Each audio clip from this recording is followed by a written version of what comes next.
morning, Marcia. Good morning, everyone. Please be seated.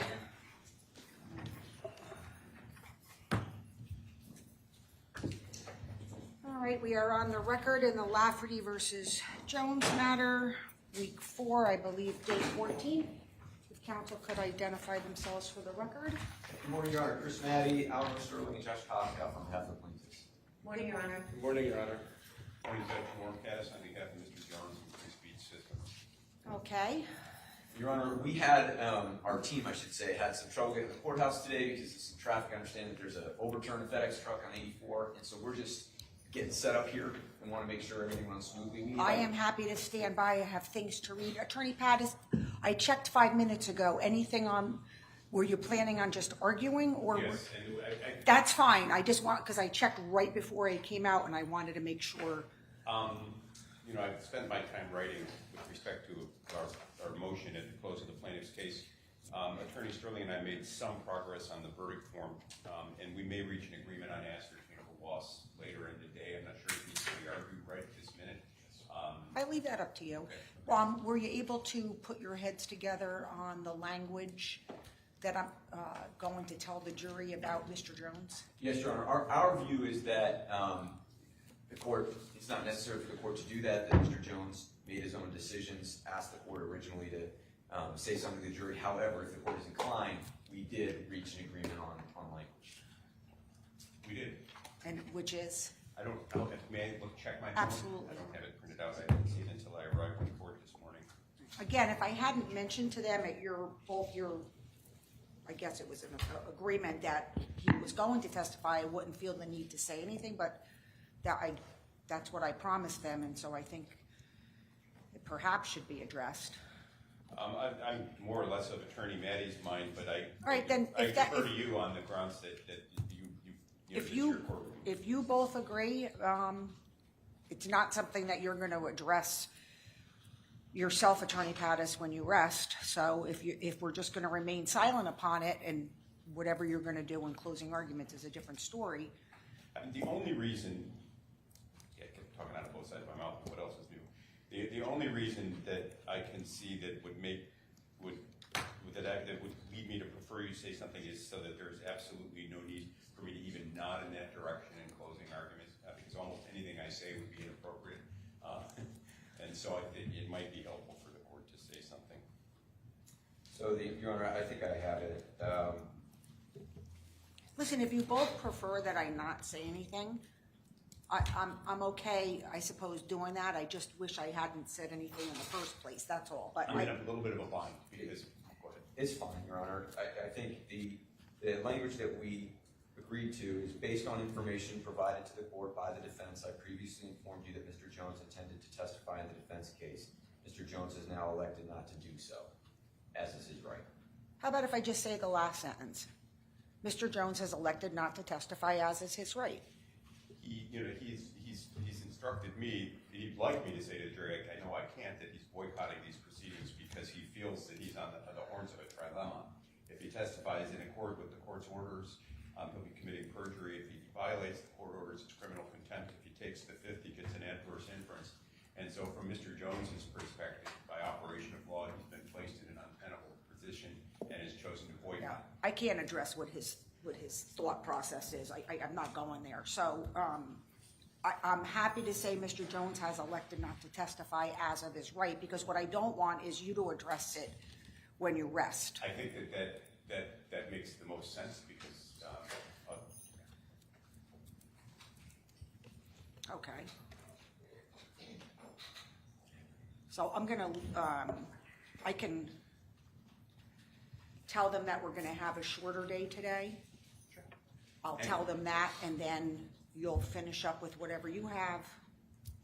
All right, what else do we have by way of housekeeping? Anything? In terms of jury management, Judge, you may want to send them home before I make my motion, and I without waiving, I can rest in their presence and reserve the right to make my motion thereafter. You're agreeable to that, Yes. so we don't have to have them leave, come back in. That's perfect. Your Honor, on the ascertainable loss issue, Attorney Pattis indicated we might have an agreement. We have some exhibits that we're planning on putting in which we would probably use as court exhibits if we had a ruling on that issue. And I don't know that, I mean, I wasn't. Can we aware take that 5 there minutes was an to talk in the agreement, halls? so, You certainly can. thank you. Okay, Sorry. no Do you problem. want to recess, or do you want to, because we're still sitting up here and. I'm gonna just stay on the bench because I have my own things to do here, so we'll just, go off the record and stand in recess, I suppose.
for reasons that will become apparent in my directed verdict motion, we can't reach an agreement on ascertainable loss. And so I believe the plaintiffs would like to have that resolved because it has an impact on the exhibits they'll offer.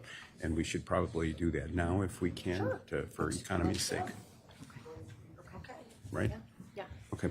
And so we need to do it before, we gotta do it before. Yeah, and the issue is, does the default resolve ascertainable loss? So it's the brief that we submitted yesterday. Right. And Attorney Pattis does not brief it. No, I'll just, I have a brief oral argument. Okay, all right, so we are back on the record and I will hear argument on the ascertainable loss issue.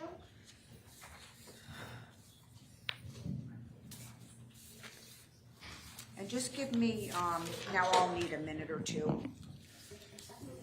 All right, so we are now on the record, so I'm just gonna ask, that we are quiet in the gallery.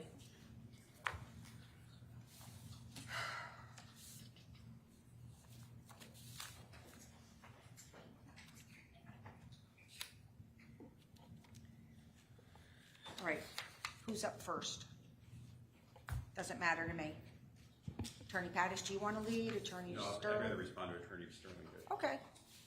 Your Honor, I'll be brief, because we have already submitted a brief on this issue. So the default resolves ascertainable loss. Ascertainable loss is clearly, under the case law, an element of CUTPA. It's a liability element. It needs to be established before damages can be recovered or before equitable can be recovered. It is a very, very expansive element. The Supreme Court has actually said about ascertainable loss that it's a formless requirement which they then bound with approximate cause determination. That's the VACO case, Your Honor. So ascertainable loss is established by the default because the default resolves liability in the plaintiff's favor.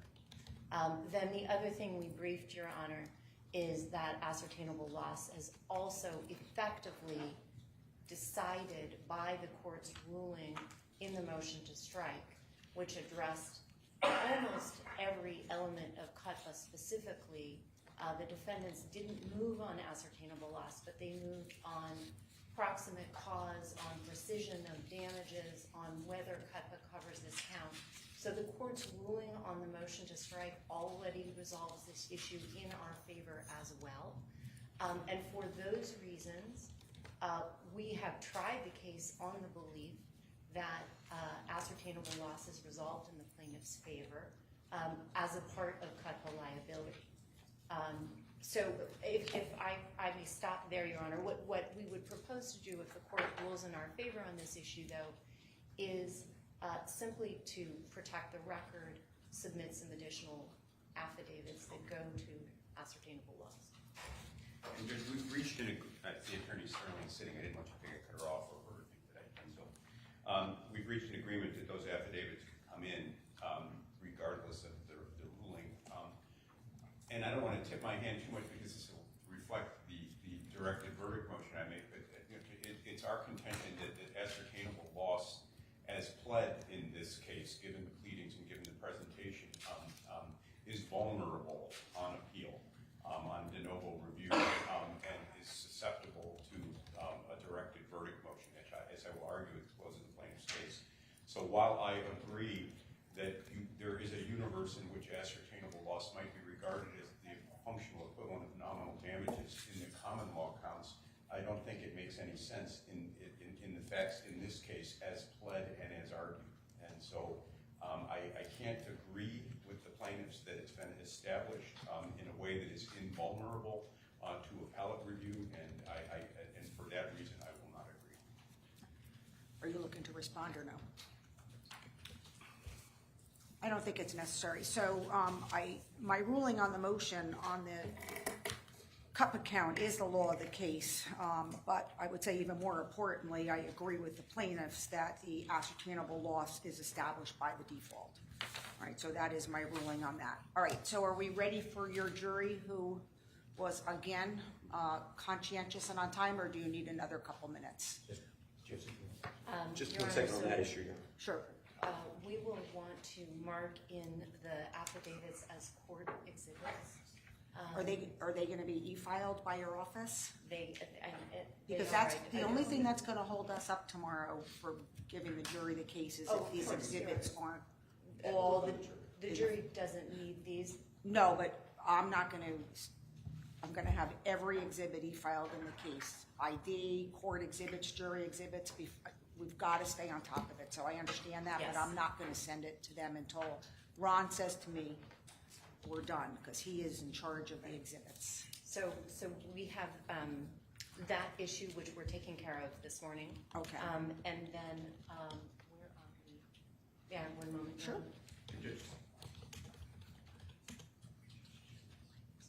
I'll wait till she almost said the state judge, I guess I betray my roots as a criminal defense lawyer.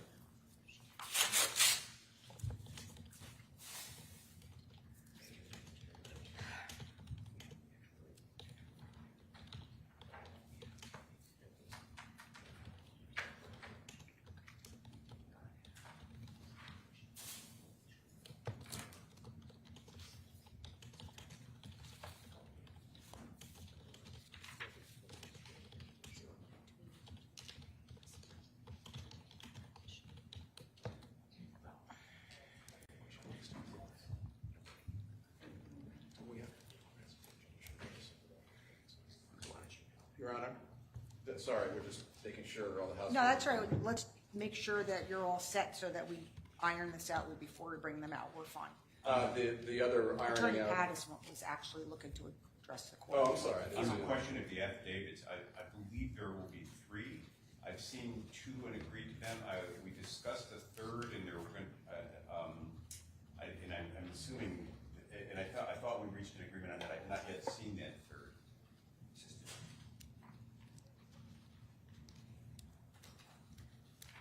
I've now seen the third, so we have an agreement on the Great. affidavit. Attorney Koskov?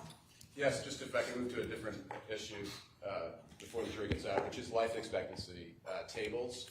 So typically, in my experience, we've stipulated that as to what the life expectancy tables show. Now, candidly, that's usually in a single plaintiff case or 2 plaintiffs. We have 14 plaintiffs here.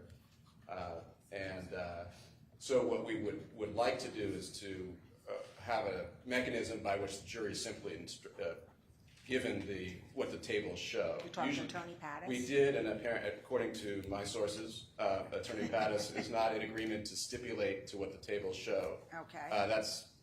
I've never had that, but I'm not disparaging Attorney Pattis, that's his right. But typically what counsel does is stipulate that that's what the tables show, but don't say that that's how long. That's not the same thing. I have to say, I've never encountered it not as a stipulation, so I'm gonna have to figure this out, so. The reason for, yesterday I was shown a list of their birth dates, everyone's, and I agreed that those could go in. Because if we're gonna have a life expectancy table, we need to know how old they are, and no one testified as to their age. This morning I saw a different exhibit which tabulated this and then had conclusions reached as to the life expectancy under the table. My view of that is, having put no evidence on as to their medical condition or health, that's arguably, they can argue that they're gonna live as long as the table presumes. But I don't wanna be in a position of having agreed to that, because they waived any right to have, they didn't testify as to their health. I have no idea. I mean, a table might say I'm gonna live another 25 years, I could drop dead tomorrow because of the way I eat. And if I'm going to claim to live another 20-some years, I think I've got to sing for my supper, and there was no tune sung in this case, Judge, so I can't agree. Okay.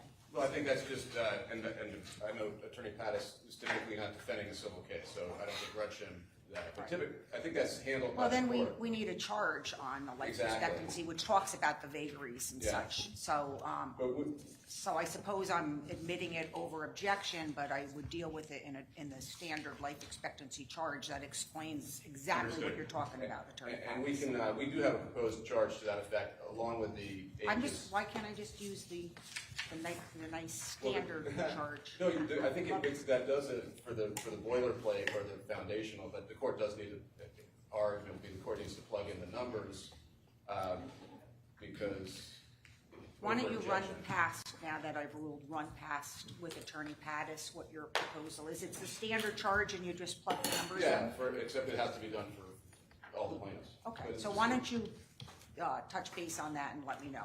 right now or after? Well, not right now. Okay. Like, as soon as we can get started with the jury, the better. Unless we need more time, and then you can do it now. You looking for a couple more minutes, or? Well, I think we're ready, but a couple more minutes never hurts. Whatever you All want right, to do do, you want to Judge. do the life expectancy now? Do you have something to show Attorney Pattis? Well, Your Honor, this was filed on the 30th of September. This is the proposed life expectancy charge.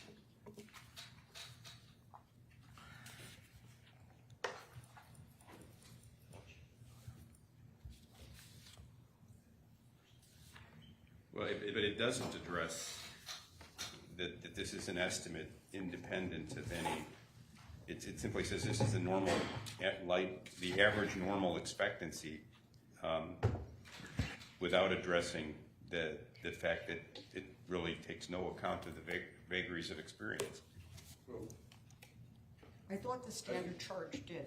Your Honor, let me pull up the standard charge. I'm doing it right now. Thank you.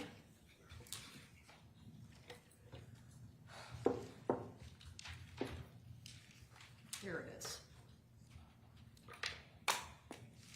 Do you want to come up? I can read it. Would you like May me we to? approach, Judge? You can, if you can see the screen, it might be a little better.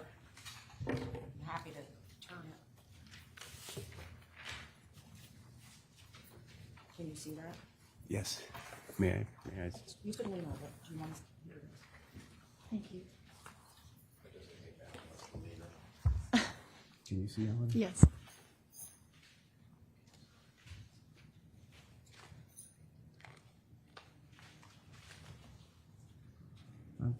You know, the standard charge addresses my concerns. I'm just a slow reader.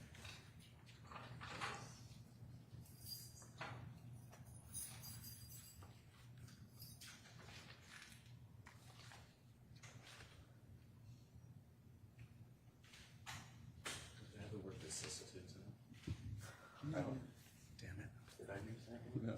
Okay. The old chart. The vicissitudes of life. It's a vicissitude. We don't have a problem with that. That's fine. But just plug it in. We still have to plug in the plaintiff's numbers, the different plaintiffs. Testified as to their age and date of birth. A couple of them. Yeah, and we have a stipulation as to their dates of birth without the date because There wasn't much evidence of it. I mean, I suppose their mental conditions was an evidence, so they can consider. It seems to me that because of the range of things that are to be considered, if the court instructs them on all these factors and they didn't produce evidence on that, that would give me some argument about why life expectancy could be discounted. And that was the thrust of my objection to the. I understand that, But- I do. But it well, doesn't- this is- there's no requirement that all this evidence be, and they can Right. take it or leave it. They may say, we didn't have enough evidence, and we're not gonna. Well, I think it's fair to alert them to factors that they can consider, and if they've chosen not to put those in, that's on them. I'm not sure about that. I mean, Well, we can, why don't you, do you want me to print it out, and you can look at it, but we can tailor it to the evidence that was in, but there was definitely evidence about their mental health, I mean, about their occupation. and permanent- some of them and testified permanency. to Their exact age, so there's enough, but I agree that, why physical don't conditions. this would, Why don't- imagine just, we can argue later, but just imagine like a rear end collision case where somebody has a bad back and it's permanent, it goes in, and you don't have a Nobody ever talks cardiologist about come in anything else. or They may have a bad oncologist. back. Yeah, They don't. The only evidence in the case is the back. right. Nobody talks about It's similar. cancer. Right. okay. Hopefully ruled on this the morning. exam. Well, Hopefully we can. Well, we need it wrap for, up- we need it in time for the final arguments for sure, but we can, No, I mean, hopefully we can After the wrap up jury. the charge. okay. Usually this afternoon. I'm hoping to be done by Wednesday. I'm an Well, optimist. Mr. Ferraro called me and said, we plan to be here till 9:00. I have all these words in the charge, Judge. Do you want me to print this out or not? Yes, please. Or the jury instructions. You could. Ron, this is gonna, when it says complex lit fourth floor, where does that go? That's my office. It is? Yes. Fourth? Oh, no, third floor. Third Sorry. floor, so that's, Yeah. And just make sure you go down before you sit. Okay. Okay. Print on both sides. That's what it's set for. Down at the bottom there.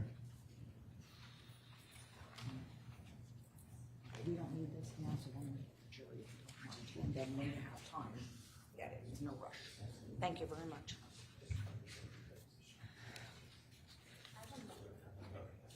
All right, so Mr. Farr is gonna get the jury and we'll get ready to go.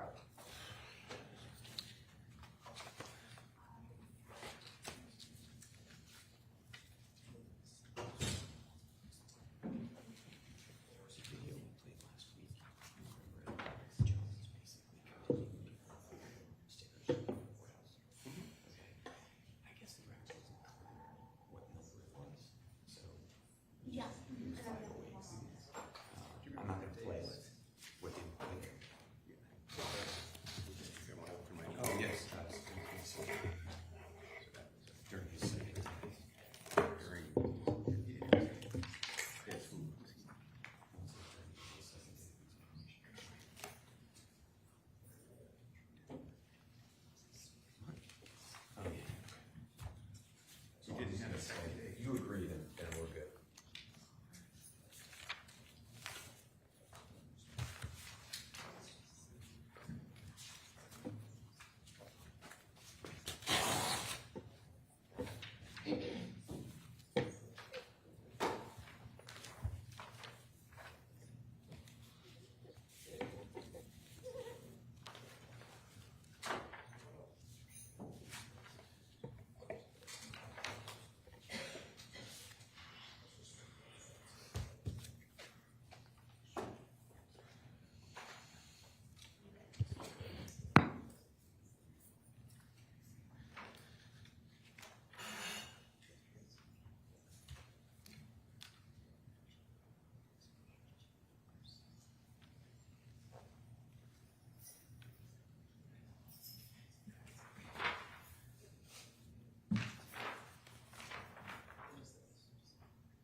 Good morning, good morning.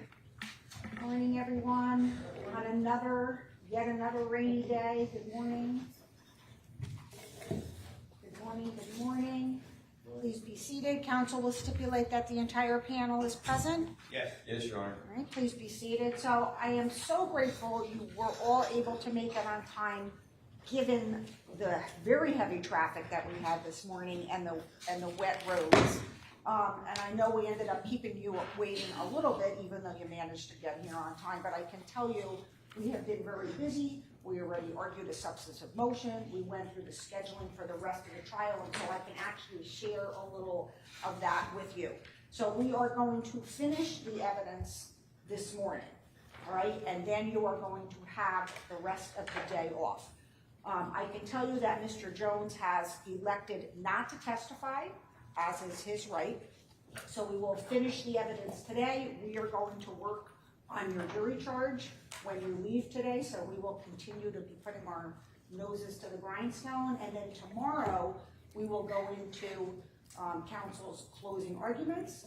I will then charge you on what the law is, and you will begin your deliberations tomorrow. So tomorrow is going to be a busy day for you, all right? So just for your planning purposes, you will have the afternoon off and maybe even part of the morning. We'll see how it goes. Okay?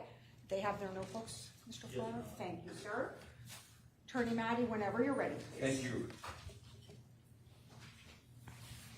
Thank you, Your Honor. Good morning, everybody.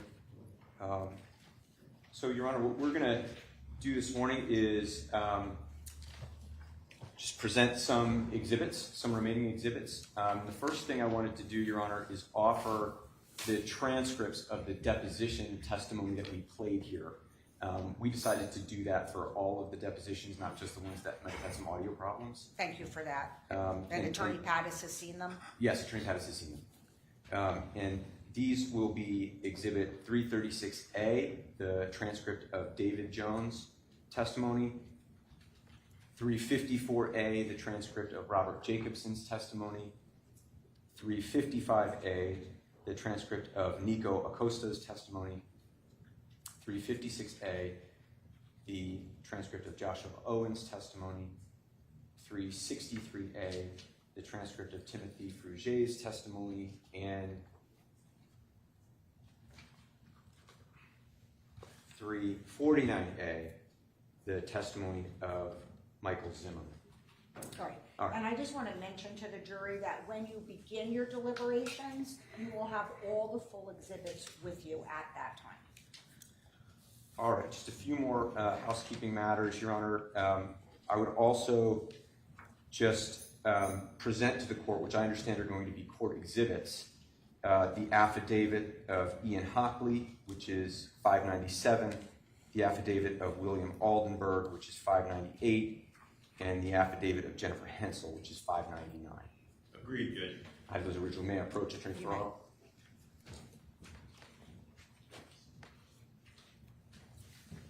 All right. The next thing we have, Your Honor, is the actuarial table, which is identified as Plaintiff's Exhibit 800, along with Exhibit number 588, which lists the birth years of each of the plaintiffs, and we'd offer those in full. All right, and that is admitted over objection. Thank you, Your Honor. Okay. All right. So what I'd like to do now, Your Honor, is present some exhibits for the jury. The first is Exhibit 137. This is agreed to and is an email dated October 29th, 2014 from Nico Acosta to Robert Dew. And if we could, that hasn't been formally offered, but it's admitted, or it's agreed to, and so I'd offer it and I'd ask to publish it. So ordered. Yes? Agreed, Judge. 137. Okay. So this is an email from Nico at InfoWars to Rob Dew. And the subject is Ebola, Sandy Hook, crisis, actor clips attached.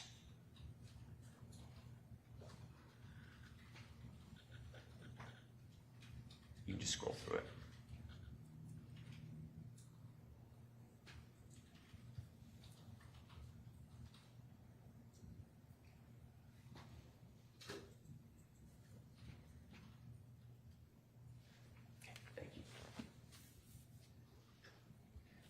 I'd also offer, Your Honor, Exhibit 221. This is agreed to, dated March 31st, 2016, a list of radio affiliates carrying the Alex Jones Show. Agreed, Judge. So ordered. And we'll just scroll through this one as well. Thank you.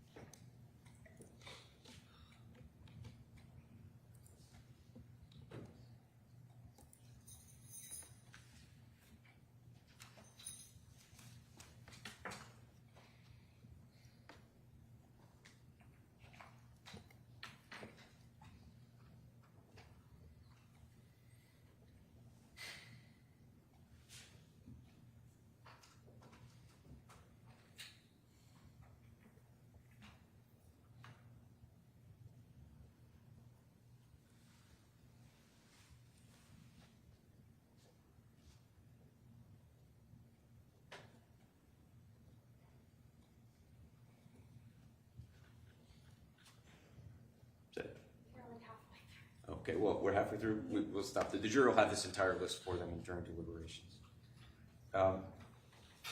Your Honor, also by agreement, this is, the jury has already seen, but we prepared it as an exhibit, Exhibit 278A, relating to sales totals, daily sales over one online retail platform from September 23rd, 2014 to September 29th, 2014. Let's display this.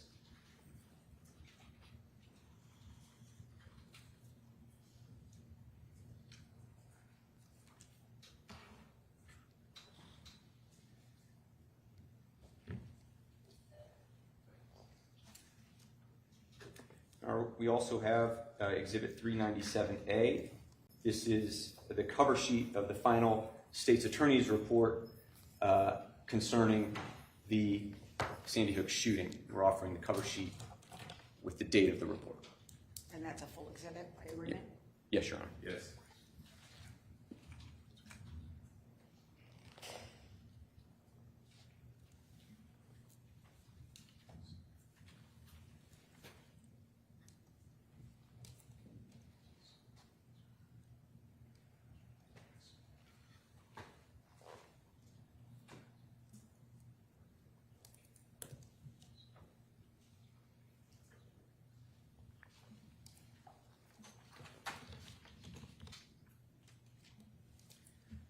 Your Honor, what I'd like to do now is read deposition testimony that is being offered. And I will start with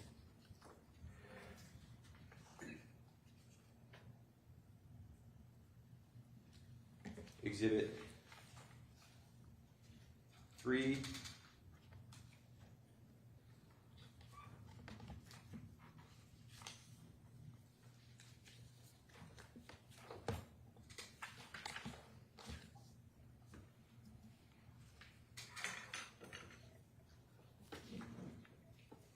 $372B.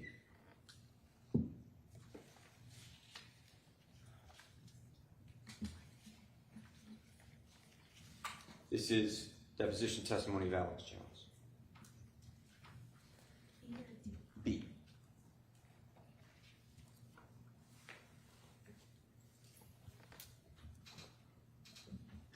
Question. And part of the way that the message that you convey to your audience and have conveyed for the last 20 years is that there's a group of international media, financial, and political elites that are conspiring to establish a global tyrannical government to enslave and ultimately kill people. Answer, yes.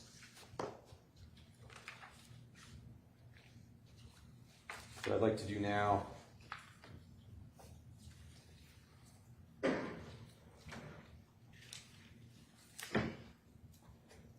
is go to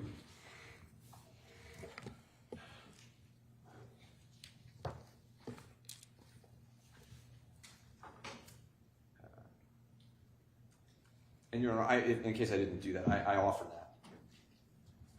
No objection. I'd also offer 370, and we're not going to show this now, I'd also offer 372D, which is testimony of Alex Jones on the same day, And what was that date? April 5th, 2022, Your Honor. Is there an objection to 372D? Assuming that this was part of the pretrial designation, none. It is.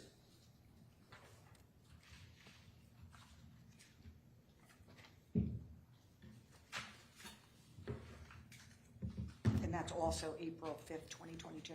Yes, Your Honor. Now moving to Mr. Jones's deposition from April 6, 2022. This is 373A, which I'm offering and I'd like to publish. No objection, Attorney Patterson. Assuming it's part of the designation, Judge. Yes, it is. All right, so ordered.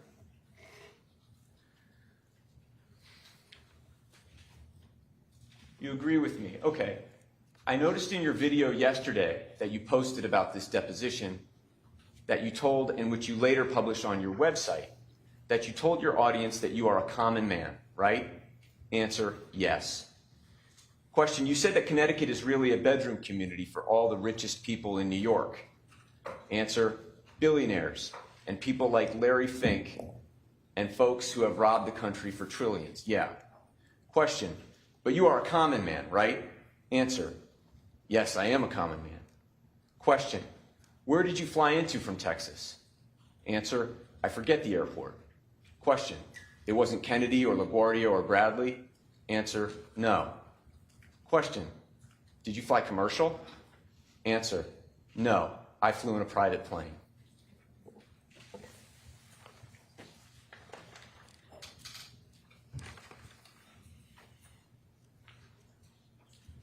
373B, Your Honor, which I had offered also from the same day of Mr. Jones's deposition. This was part of the designated testimony. So ordered. Mr. Jones, would it be fair to say that you expect that among the millions of your listeners, many will believe that you are telling them the truth, right? Answer, yes. Question, and sometimes that truth that you tell them is pretty horrifying, correct? Answer, yes.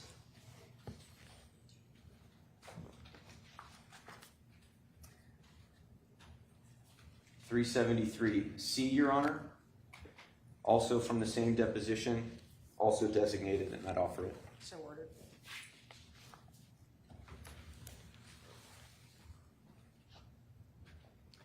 Question, one of the reasons that you were concerned about your address becoming public is because you were concerned about the potential that people who mean you harm may be able to locate you or your family, correct? Answer, yes. Let's go to the next page, thanks. So you are fearful that people who have that personal information against you could use it to harass you or your family, correct? Answer, yes. People may have a very distorted view of who you are as a result of the way in which you've been portrayed in the media, correct? Answer, yes. If they believe that distorted view, they very well mean you harm, correct? Answer, that could happen. And it's reasonable for you to be concerned about that, both for yourself and your family, correct? Objection, answer, I think it is reasonable. Thank you.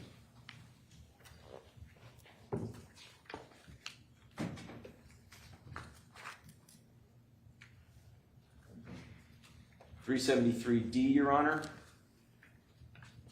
Same deposition, also designated. So ordered.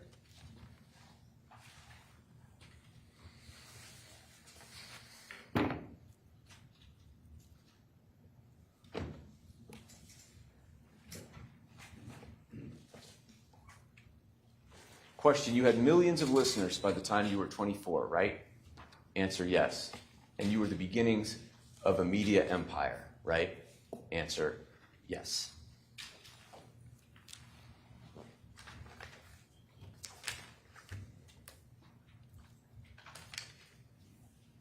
Okay. Your Honor, what I intend to do now is play a series of videos, all but one of which were broadcast by Alex Jones during the course of this trial. And I'd like to begin with Exhibit 505, which is a clip from a broadcast of the Alex Jones Show on September 14th, 2022, the second day of trial in this case.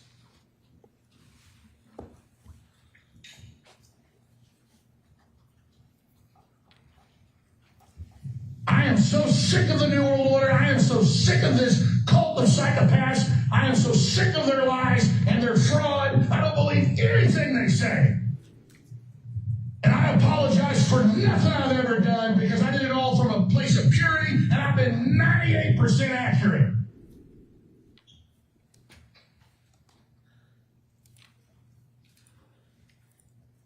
Your Honor, I'd now like to play what have been marked as Exhibit 552A and 552B.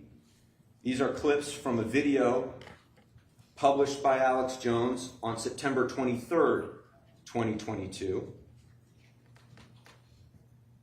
titled Abomination of Justice. This will be Exhibit 552A. Once the plaintiffs established that InfoWars played this video, they dramatically introduced an emotional Robbie Parker in the courtroom. The cameras move in for the close-up, shaking with emotion by the mere presence of Alex Jones. Now, Your Honor, from the same video, Abomination of Justice, I'd like to play Exhibit 552B. One of the ways that you encourage your audience to give you money is in cryptocurrency donations, right? Yes. InfoWars.com/crypto. That will end up as a clip on your show tonight. Your advertisements for your cryptocurrency page. People care about the First Amendment. And in the cryptocurrency page, people can give you in Bitcoin, yes? Yes. Ethereum, right? Yes. as well as XRP, Monero, Litecoin, USD Coin, Dogecoin, and Stellar. This is it. Get crypto, fund InfoWars. Sponsor us with Bitcoin and other cryptocurrencies. Thanks to your donations and your support at InfoWarsStore.com, InfoWars is able to broadcast free worldwide, combating the lies of the Great Reset. Get crypto, fund InfoWars. Donate now at InfoWars.com/crypto.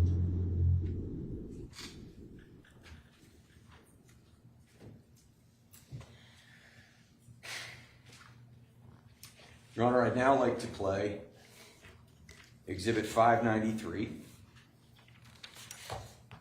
This is a clip from the Alex Jones Show broadcast just last week, September 29th, 2022. This is Exhibit 593.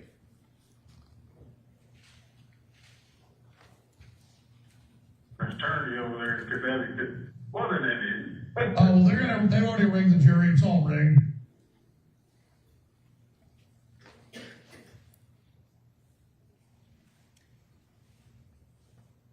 Now, Your Honor, I'd like to play Exhibit 595.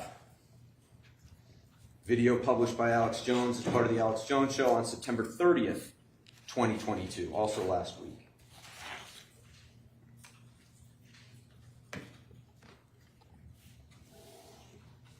I mean, you go to Yahoo, you go to Google, you go to Instagram, you go to Facebook. It's Alex Jones at the top, set against dead kids, families for weeks on. Never said their names, never even talked about it, all made up. And it's like, oh, my kid died, oh, and Alex Jones caused it, and it's all lie. We're like, oh my God, Jones, you're under some attack. We better not be like you. I'm under attack because I expose these people. I'm just gonna be completely honest. I totally enjoy it. Okay, so I mean, I've reached that point of real peace where I don't just have peace with this, I enjoy it now.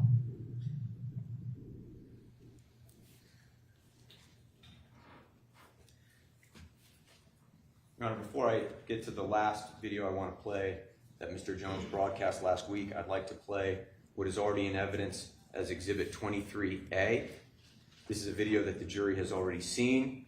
It is a video that was published by Alex Jones as part of the Alex Jones Show on January 13th, 2015.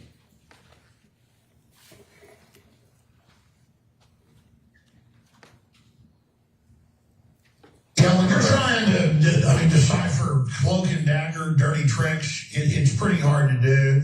It's just that when you learn that they were funded by Western funding, then you learn that it was the same Amarillo Lockheed Connection underwear bomber. Then those are big red flags that they were patsy provocateurs. The classic MO has been followed. And then, yeah, it kind of becomes a red herring, to say the whole thing was staged. Because they have staged events before. But then you learn the school had been closed and reopened, and you got video of the kids going in circles in and out of the building, and they don't call the rescue choppers for 2 hours, and then they tear the building down and seal it, and they get caught using blue screens, and a email by Bloomberg comes out in a lawsuit where he's telling his people, get ready in the next 24 hours to capitalize on the shooting. So Sandy Hook is a synthetic, completely fake, with actors. So that was 2015. Here is Alex Jones last week on September 29th, 2022. This is Exhibit 594. But take the Sandy Hook thing. I never really covered that. I covered what people were saying. And then later I said, okay, it happened. But now that I've seen the trials rig and how it all looks, I mean, it's definitely, the whole thing's deep state. That's all I can say. So I think the public's original instinct about it was right. I don't know what really happened there, but it is synthetic as hell.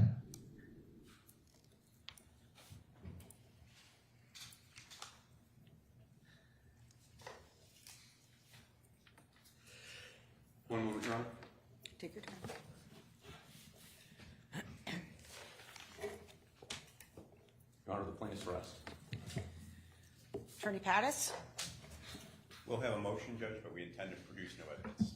All right, so the defense rests, and with that, I can send you home for the rest of the day while we get to work on a motion and the jury charge. So, Ron will collect your notebooks, but I have to say, I know that you have obediently followed the rules and that you're a conscientious jury, you're always on time and so attentive to a fault, but we are so close to the finish line now that it becomes more important than ever that you insulate yourselves from any media coverage, that you continue not to do any research, that you not have any discussions with each other or anyone else about anything that's happened in the courtroom, even though the evidence is done.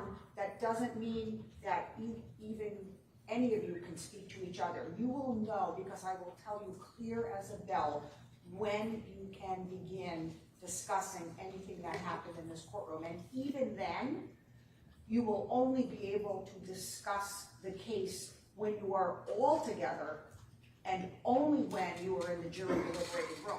All right, so even then it's very strict. So with that, I'm going to thank you very much for your traveling here for a short day of evidence in the bad weather. Take your time going home, because I know the roads are wet and might be a little slippery. We will start tomorrow at 10. As I said, it will be a full day. And we thank you, as always, for your patience and for your attention. All right, so you'll follow Ron out, and I will stay on the bench.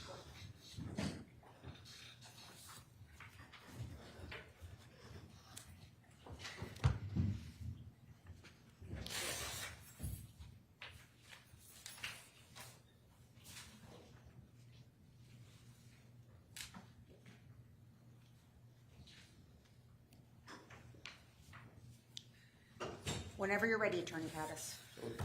I'm making a motion in the alternative for a directed verdict or a motion to dismiss, and I guess I'll start with the directed verdict. There are three grounds, Judge, for these motions. First is a lack of standing.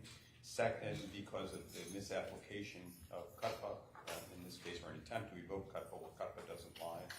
Second, the failure to plead a necessary element in the complaint of ascertainable loss. And third, the presentation of the failure to present evidence that would support the verdict. And I make these motions in the face of and acknowledging the power of the default and with knowledge of the prior motion to strike, because our appellate courts have held that with respect to standing, that can be raised at any time, even in the presence of a default, that the appellate standard for review of a verdict in a CUTPA claim, even in the presence of a default, is de novo, and that suggests to me the trial court has the responsibility to evaluate purely legal claims at the close of the plaintiff's evidence. The evidence as presented in the representations of counsel thus far have been that they are seeking, with respect to the common law claims, only emotional distress. And that's all they're seeking. If you look at the manner in which the complaint was pled, Judge, the CUTPA claim is the fourth of the last of the viable counts. The negligent infliction count was withdrawn at some point.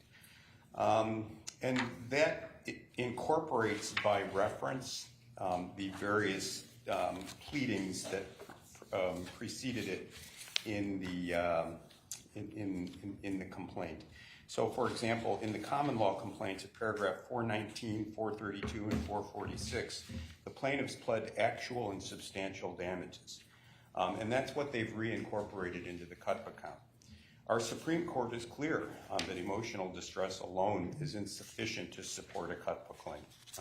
And I rely on Parnoff versus Aquarian Water Company at 188 Connecticut, Conap 153, a 2019 decision, as well as DiTeresi versus Stanford Health 149 Conap 502 2014. So the first motion is that, as presented, There simply is insufficient evidence for. Can I ask you a question, Attorney Yes. Pattis? Yes. So the CUP account incorporates the prior paragraphs which claim the emotional distress, but then the last paragraph adds the claim of damage. It's not limited to emotional distress. What say you about that? The representations of counsel is they're seeking solely emotional distress here. There is no claim for economic damages, and thus the case as presented is going to be presented to the jury as a pure emotional distress claim, and that's insufficient as a matter of law for CUTPA. That's my claim. The ascertainable economic loss, the second claim, is as pleaded.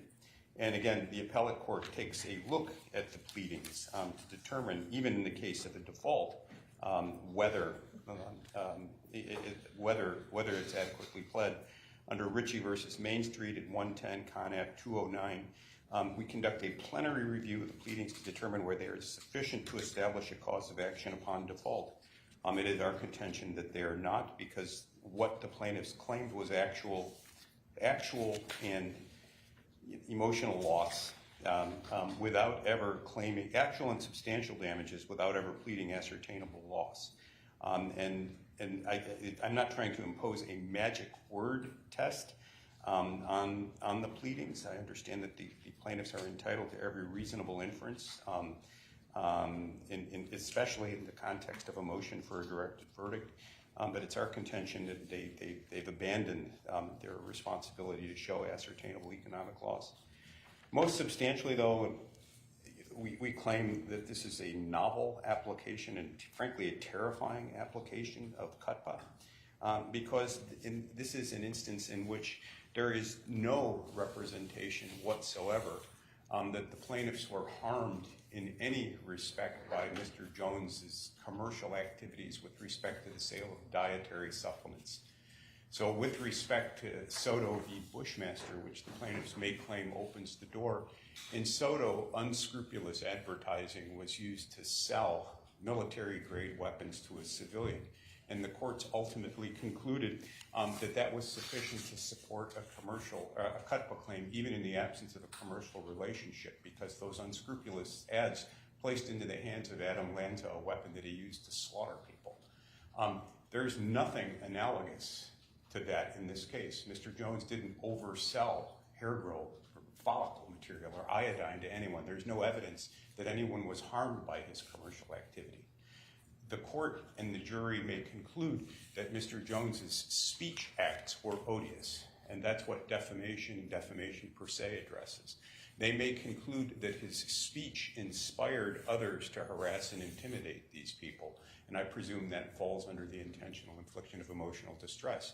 They may conclude that his verbal and written activities placed these plaintiffs in false light to their economic harm and detriment, but nothing in that speech or the consequences of that speech addresses what CUTPA is intended to address, or what Soto v. Bushmaster addressed, and that is whether consumers were harmed by the commercial activity affecting trade or commerce.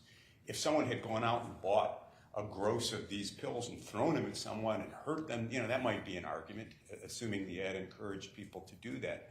But what we have here is a novel attempt to use CUTPA to silence unpopular speech, and the purpose is plain. The purpose was announced in opening statements, which I realize is not evidence, but this is legal argument. The purpose of this litigation is to silence Alex Jones, and the only way they're going to be able to do that is with an enormous punitive damage award, which this court has discretion to award under CUTPA. The punitive damages will be limited in the common law claims to attorney's fees, and I'm sure they'll be significant, but they won't be significant enough to cripple Mr. Jones. So we think that CUTPA is being used for inappropriate grounds, and that the plaintiffs lack standing to bring the action because they cannot establish that they were harmed by Mr. Jones's commercial activity.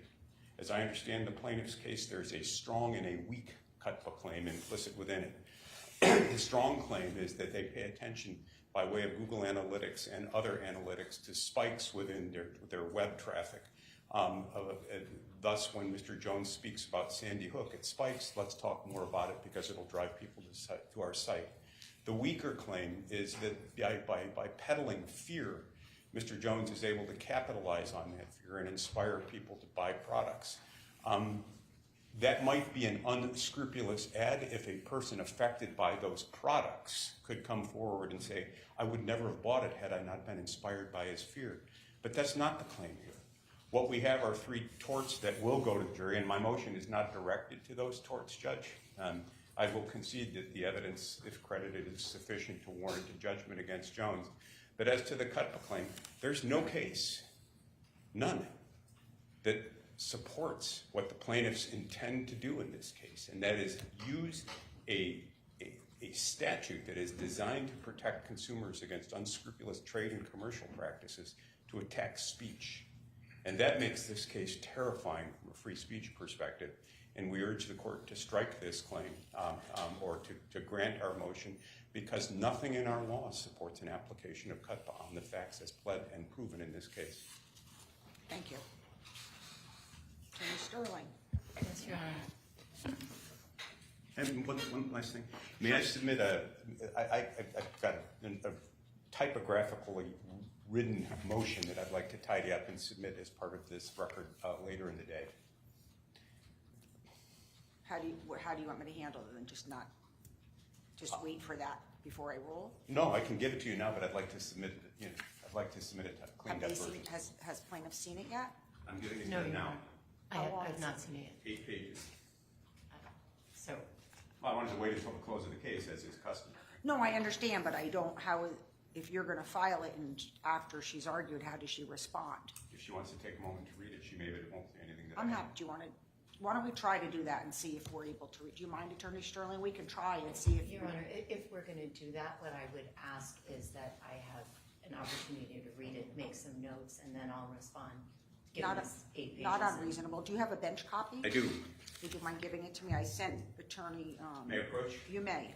Attorney Ferraro to start working on the exhibit so that we can hopefully not have a delay tomorrow. I thank you. And is your office also going to e-file it? Yes. Thank you. All right. So then, why don't we hold off on the rest of the argument? Can we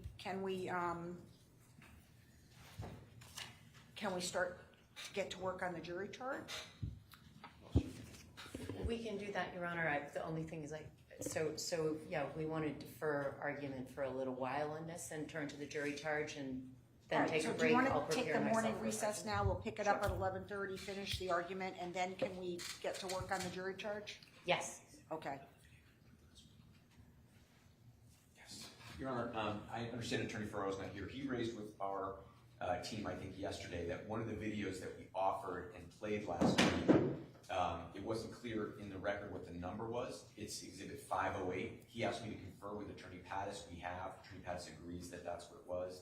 So I just wanted to make that clear for the record, and we can let him know later. But Maybe you can go get a cup of coffee during our I'll let morning him know. recess and let him know that it's 5:08. Yep. when you're Thank filling you. your That's cup. all I have. All right. So then why don't we plan on coming back at 11:30? We'll pick up the argument, and then we'll turn to the jury charge, okay? Yes. All right. Thank you. All rise. Courthouse stands at a 20-minute morning recess. Speaking of the video is filed. Did you need me? No. You're off the record, correct? Yes.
All right, so I spoke with Ron, and the game plan is that we will get the exhibits done today by 5, so we're gonna stay and work on the exhibits, even if we're done early, whoever needs to stay to make it happen, okay? Yep. Okay.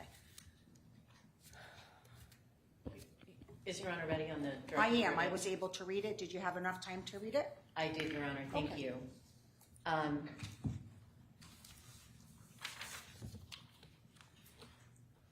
So, Whenever you're ready. over 3 weeks in this trial, we have heard a description of massive damages, massive injuries to these plaintiffs, which is exactly what the allegations of the complaint foretold. And to hear that evidence described as merely emotional distress is both par for the course in this case and par for Alex Jones's approach. But it ignores the evidence, it ignores the truth, and it ignores the law. And so as I understand, the motion for directed verdict is attacking the CUTPA count alone. Our CUTPA law says that this is exactly the kind of case that comes under CUTPA. If these plaintiffs don't have the right to bring a CUTPA case against Alex Jones after everything he has done to them, then who does? And so they have CUTPA standing under Soda versus Bushmaster, but also under the plain language of the statute. Any person who suffers any ascertainable loss is entitled to bring a lawsuit. The court has already found proximate cause in the context of the default. That is the sine qua non of CUTPA standing. So that's resolved. The court has resolved ascertainable loss. These issues have been decided. In terms of the notion that this case is only about emotional distress, again, that profoundly misunderstands and misstates the evidence. The evidence is that there are 550 million impressions of lies by Alex Jones, and that is reputational injury in addition to causing emotional distress. Not only that, that's measurable in the sense of ascertainable loss, and it is catastrophic. And so to hear that minimized, again, it's just, it is understandable that what Mr. Jones would like is for these families not to have standing to hold him accountable, but it cannot be under our law. With regard to the reference to the DiTeresi and Parnoff cases, I think counsel misspoke and indicated that those are Supreme Court cases. Those are not. Those are appellate court cases, and they're pre-Soto cases. It's our position in this case that the reputational harm gives rise to the CUTPA claim as an encompassed within the CUTPA claim, and also that emotional distress damages are encompassed within the CUTPA claim under the circumstances of the case. So that to the extent that, and I don't actually think, Your Honor, that is in conflict with DiTeresi, because DiTeresi's approach on emotional distress says, well, it's not measurable. And that's the rationale for not including emotional distress as a predicate for CUTPA.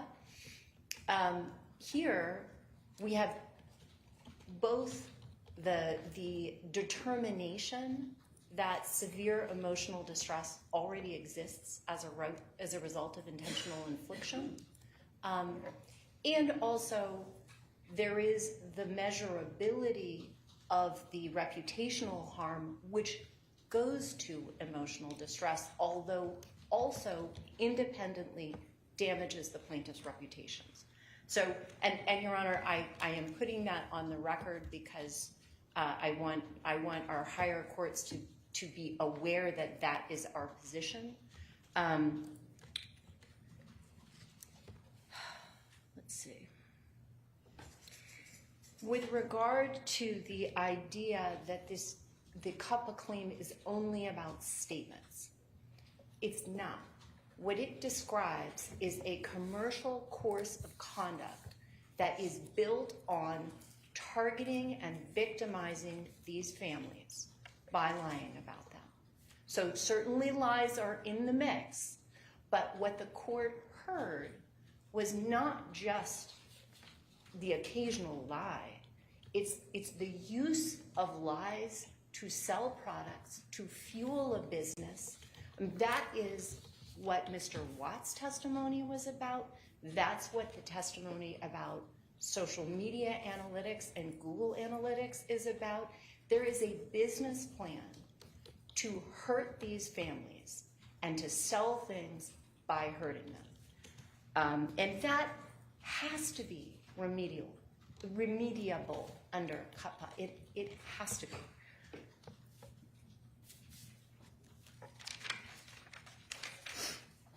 There were some references to the complaint, Your Honor.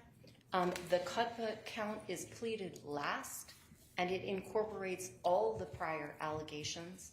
And there were some representations by counsel that my clients are only claiming emotional distress. That is inaccurate. My clients are claiming reputational damages and emotional distress.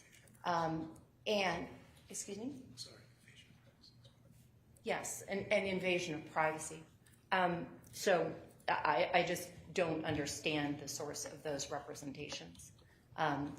The reputational harm includes all the evidence that the court has heard, which has included evidence of economic loss. We're not seeking to recover those damages, but that is all in the case.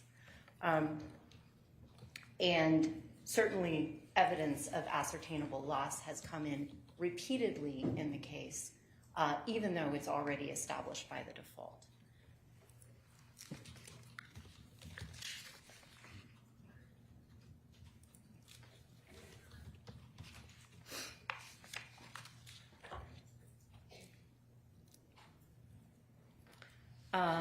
One of the grounds for the motion, Your Honor, was that the complaint fails to state a claim for ascertainable loss. We've already covered that this morning, so I won't address that.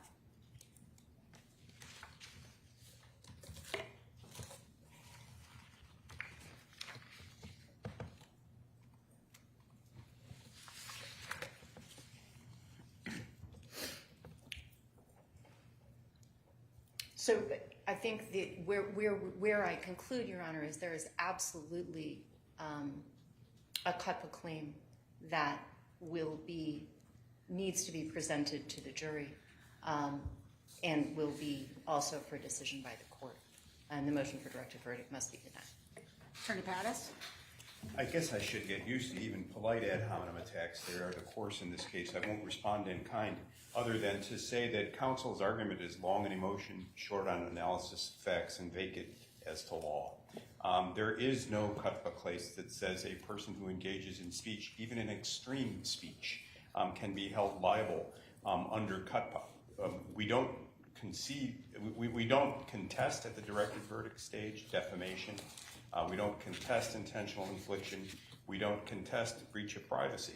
Those cases will go to the jury. We're not arguing that it's statements alone. I conceded in my opening statements, as I do now, that under the default law, the harassment and intimidation by unnamed and unknown persons are attributable to Alex.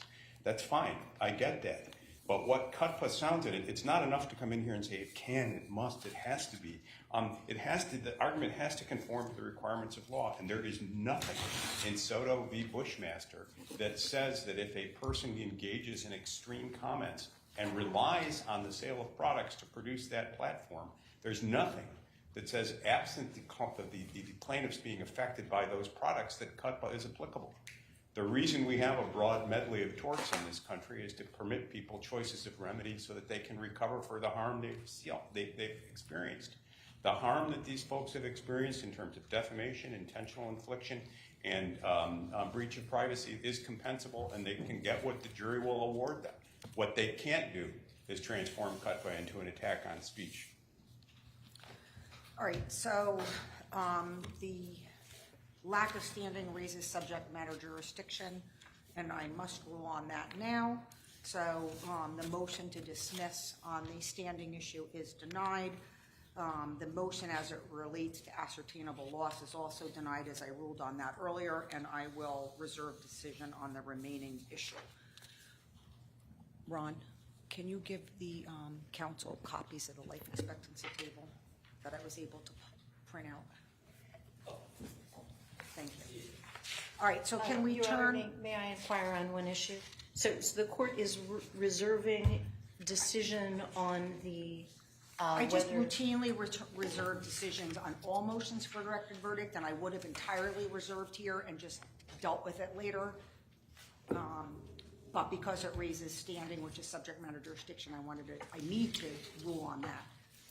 The ascertainable loss I already ruled on, so I'm denying the motion as it relates to that, and I'm kicking the can as I always do on the rest of the directed verdict because that's.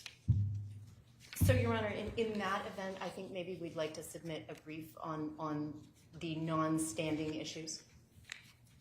Sure, I don't see why not. Okay, thank you. Okay. I should say maybe we may want to. All right, so we're ready to go on the charge? Yes. Yes.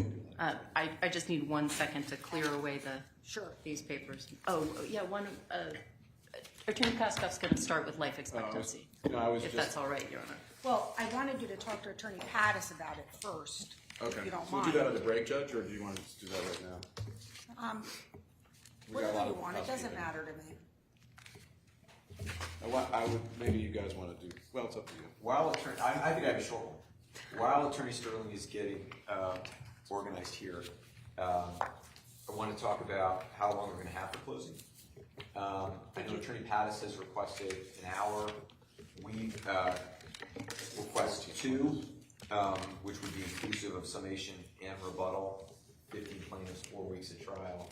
I understand that Attorney Pattis wouldn't consent to that, and so we just wanted to have some clarity from the court on what we'd be allowed to do.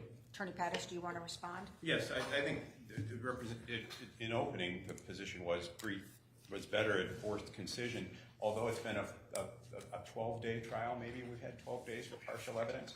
And 15 plaintiffs, the plaintiffs are all similarly situated, and there's nothing that distinguishes them one from another. And mind you, Mr. Richmond and Ms. Hensel may have claims that are just different in kind, but everyone else more or less looks the same. And I don't see the need for more than an hour. And so I would request the hour. I disagree, so both sides can have 2 hours. It's just Okay. Do you want to? Well, I didn't want to get, get us off track. Why don't you and Attorney I Pattis? could look at this, Judge. Actually, excuse me, sorry. No, that's right. Do you want to do it together now, or do you want to wait? Why don't I look at there's some things I just need to correct, because this is for a case where there is a liability issue, so let me just make some corrections while you guys are. And you'll. And I'll show it to Attorney Pattis. Okay. Okay, give me 1 moment to get situated.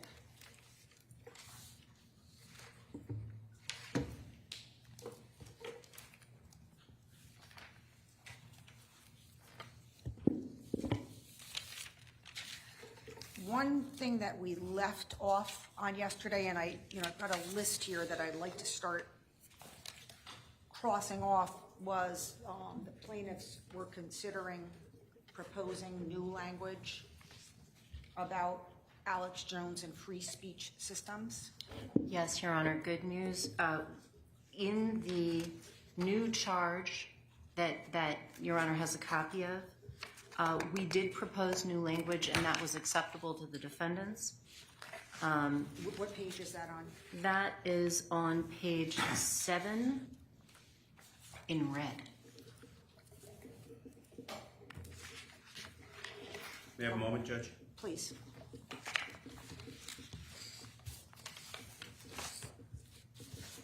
There is an agreement on that language, Judge. Okay, so I can cross that off the list. Yes. Your Honor, on that charge, though, I just think that we should look at the top part of the charge then and make sure that it's not confusing in relation to that instruction. I don't understand what Attorney Sterling's referring to as top part of the charge. So the top part of the charge, corporation or other entity as party, which is on page 6.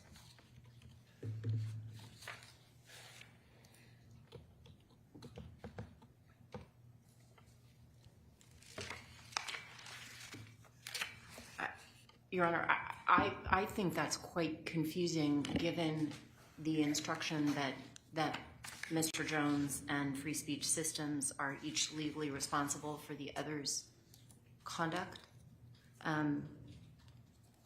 Well, except that one of the parties nonetheless is an LLC, so there's nothing wrong with saying you must treat all parties in an equal and unbiased fashion, right? No, I think that's fine. So why don't we take out the sentence under corporation or other entity as party? Take out the verbiage, rather you must assess the claims and defenses of all parties without regard to their, and just put in you must treat all parties in an equal and unbiased fashion.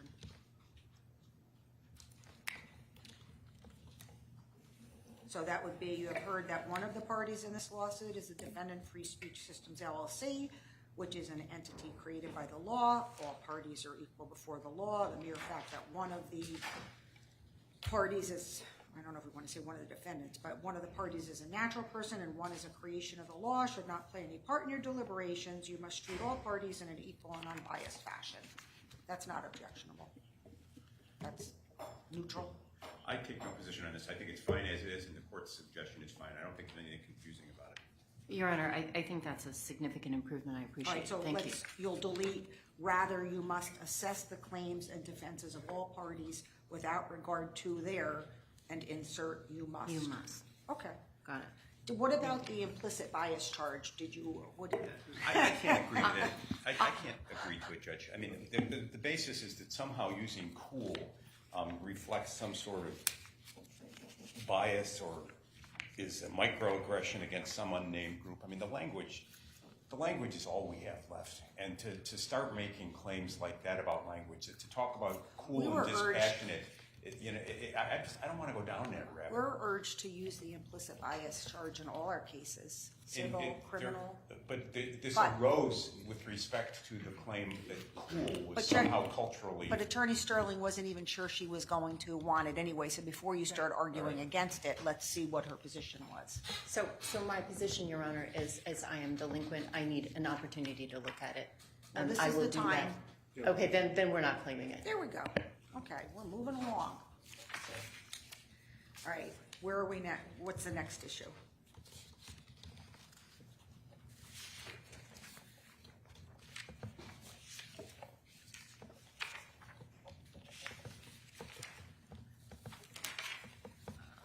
Should I go back to what I had to do, my homework from yesterday, or do you? Yes, that would be most helpful. Okay.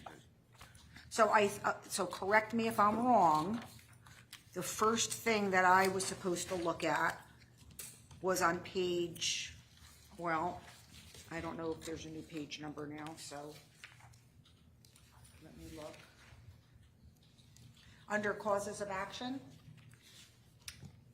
Yes, that's what I have, Your Honor, the nominal damages. Right, and I think that I have, I'm going to delete the only if the plaintiffs can prove damages are they entitled to more than a nominal sum, because it's covered plenty of times in other places.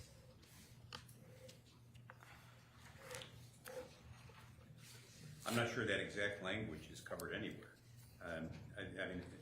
I think it's important for this jury to know that that's the starting point.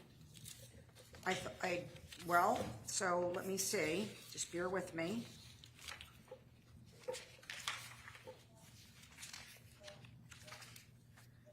So,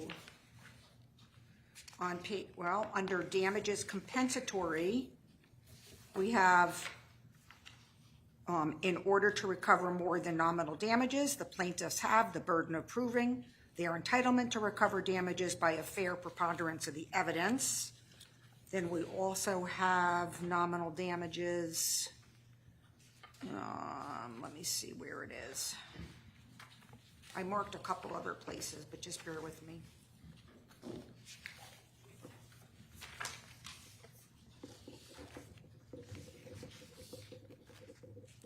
Paid under damages for libel and slander per se. So it is going to be what it is going to be. So Yeah, I understand, Judge. I just wanted to note my objection. Yep. All right, so then I have under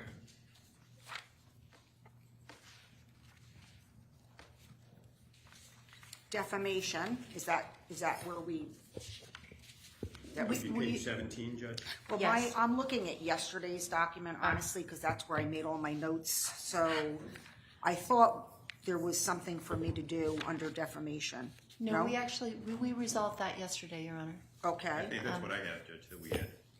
Okay. Then proximate cause, That was a place where the court was gonna make a decision. I did, and just bear with me for 1 second.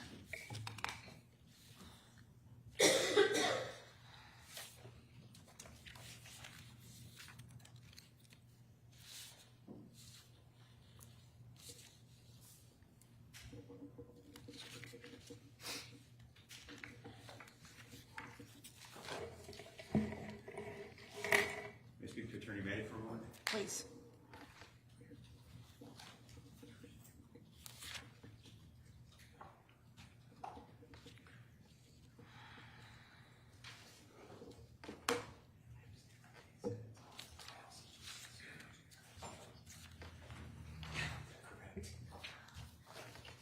My fault. I'm thinking I wish I had somebody hear that.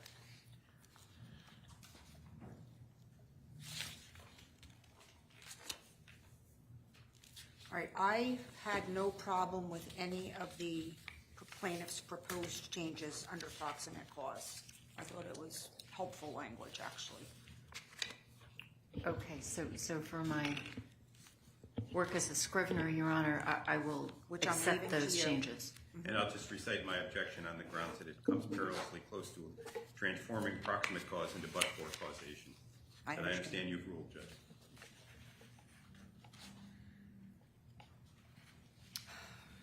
Okay, so the next area I believe I have is standard of proof damages.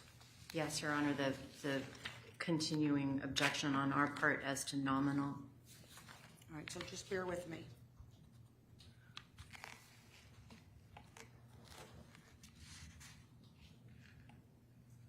So I am going to delete the first sentence then I'm going to change it. The sentence that says because, the first two sentences, I'm going to delete. And what I intend on saying is the following. Although the court has already determined that the defendants are liable to the plaintiffs, I must still instruct you as to the burden of proof in a civil case such as this. And then go on to, you may have heard in criminal cases that proof must be beyond a reasonable doubt. I can't see how that's objectionable. They need to know what the burden of proof is. Are you deleting in order for you to award more than nominal damages? Yes. I object. That's Okay. second deletion of that concept. All right, well, this is the standard of proof. Anything from the plaintiff? Your Honor, if could the court just recite that language again? Just want to make sure I have it. Although the court has already determined that the defendants are liable to the plaintiffs, I must still instruct you as to the burden of proof in a civil case such as this, period. And then it goes on, you may have heard in criminal cases. Thank you. All All right, the next thing I had is under, and if I'm skipping something, you have to let me know. Damages compensatory? Yes. Okay. And there we have the nominal issue again.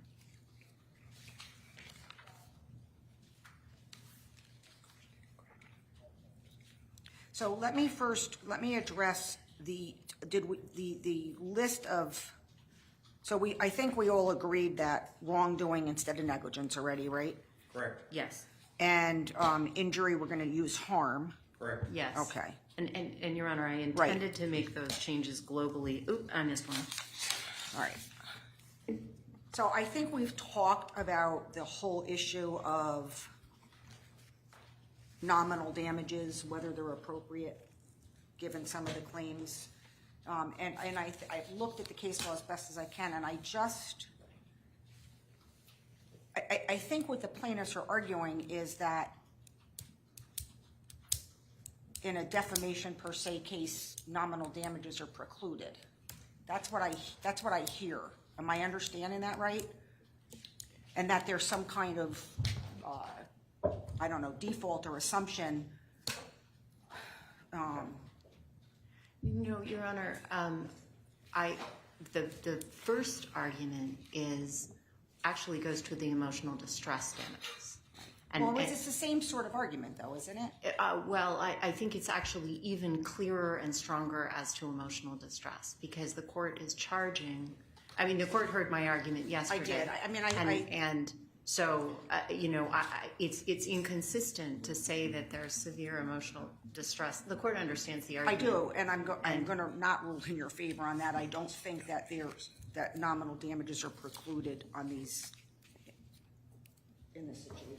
So, what do we need to do here under damages compensatory? So Your Honor, we'll stand on our objection there, of course. Yes, absolutely.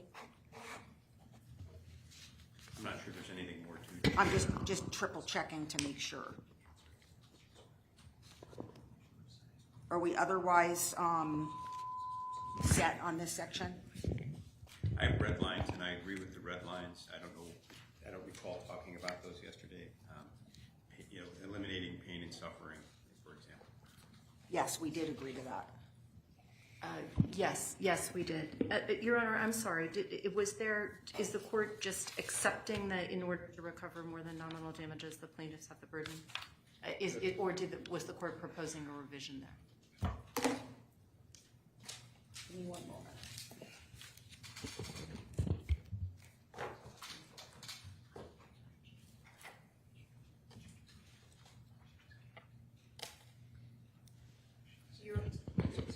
I'm not sure.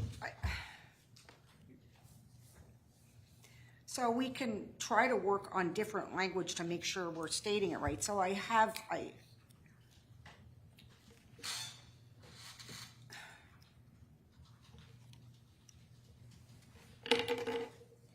So what about this language? The plaintiff's burden. This is. Well, we're under damages compensatory, and I think plaintiffs had an issue, if I'm not getting it wrong, second paragraph that says in order to recover more than nominal damages, the plaintiffs have the burden of proving their entitlement to recover damages by a fair preponderance of the evidence. Am I on the right sentence?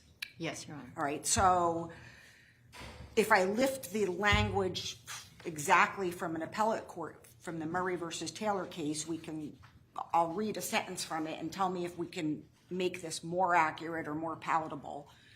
The liability of a defaulted defendant is established, and the plaintiff's burden at a hearing in damages is limited to proving that the amount of damages or harm, or whatever you want to call it, the amount of damages claimed is derived from the injuries or harm suffered and is properly supported by the evidence. So you want me to read it again?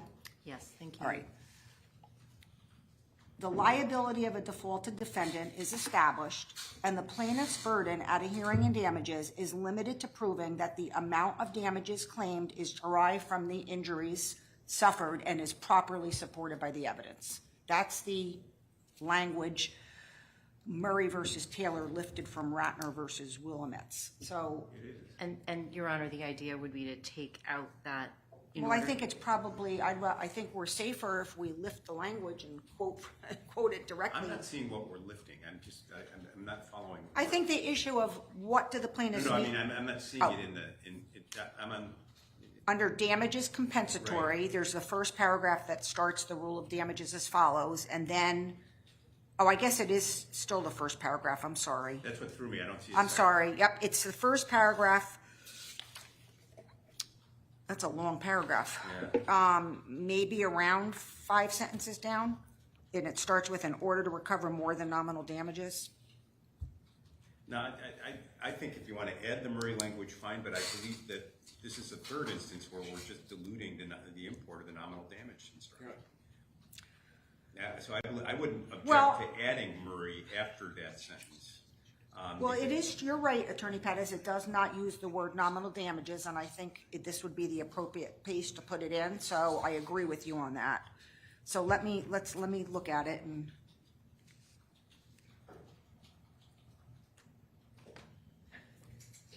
Your Honor, if I may, this had also implicated defamation per se, and the court had a question there.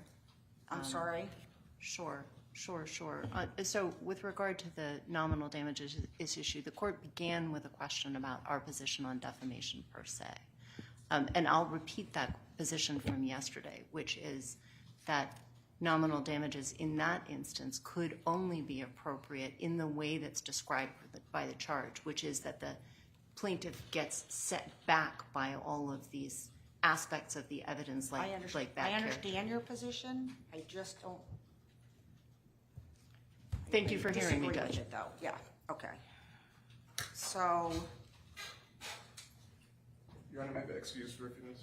certainly. So how about this language? In order to recover more than nominal damages, the plaintiffs have the burden of proving that the amount of damages claimed is derived from the harm suffered and is properly supported by the evidence. No objection. I mean, that is, we can't get any more accurate under the law. So I apologize, Your Honor, but would you mind giving Yeah, no it to problem. me one more time Sure, so sure. I can see what's I'm so in happy that you're going to be doing it that I'll repeat it 10 times for you if you Well, want. 'cause I am- hope so then we really need to make sure that I've got it right. So if we started, our laws impose certain rules to govern the award of damages in any case where liability is proven. In order to recover more than nominal damages, the plaintiffs have the burden of proving that the amount of damages claimed is derived from we're going to say harm instead of injuries, right? Harm suffered and is properly supported by the evidence. Because that language, the amount of damages claimed is derived from the injury suffered and is properly supported by the evidence is long-established case law.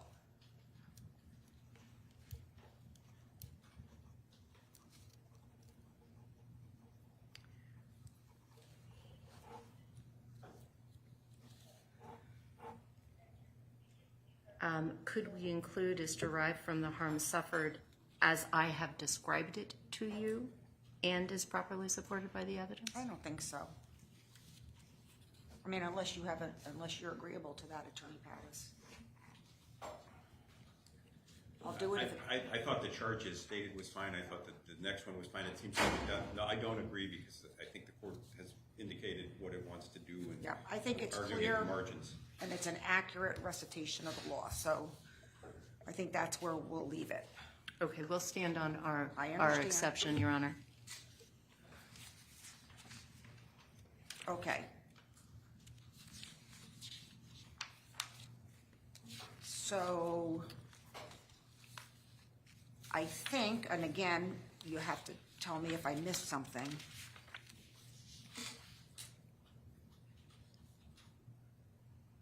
In We are- damages for Yes. invasion of privacy Oh. and emotional distress, I made a mistake, Judge. I did not take out the non-testifying plaintiff, so I'll take that out in the next Okay. round.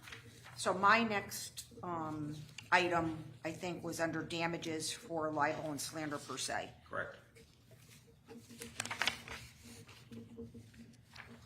And I think the only issue that was left was near the end,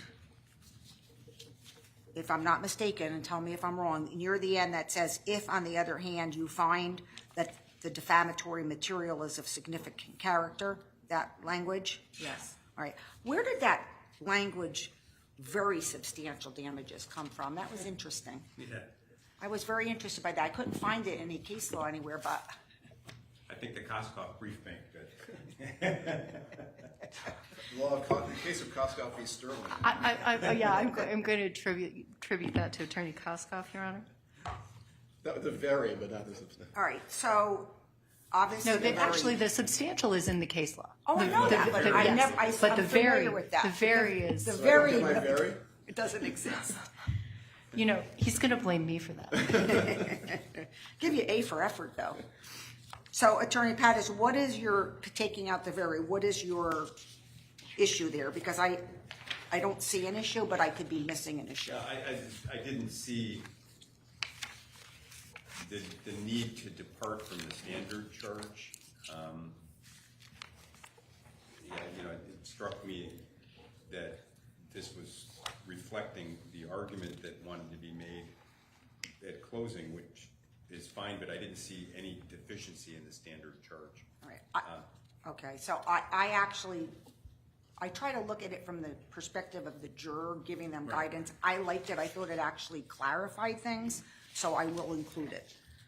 You note our objection. Absolutely. Okay, so I think that gets us up to new ground, correct? No? There's a tail end of that charge, Your Honor. So What am I looking at? on page, well, let's see. After the new language about you may award substantial damages, Okay. the language we just added, there's a sentence, nominal damages are also awarded when they are the only damages claimed and the action is brought for the purpose of vindicating the plaintiff's character by a jury verdict that establishes the defamatory material was false. That just doesn't fit this case. No, it does not. It doesn't already do that. Okay, so that's. So that comes out.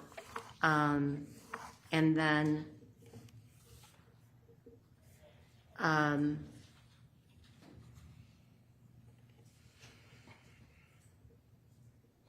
the summary language, I thought it was confusing. I think it is because we're not claiming specials. So can you and Attorney Pattis maybe put your heads together if you want summary language? Because I do. Your Honor, I don't think we need it at all. I'll certainly discuss with Attorney Pattis if he feels that we If we want to do. leave in, at a minimum, each plaintiff should receive a small amount of at least $1. I'll agree to eliminate just two preceding sentences if that sentence remains. No, we can't agree to that. Then you probably should decide, Judge, because I give up. This is,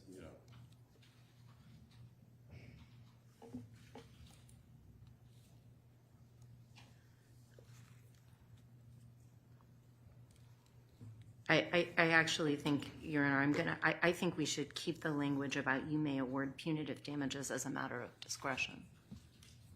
I think that needs to be in there. All right, so I thought the summary was just a little confusing, but do we want to put some less confusing summary in?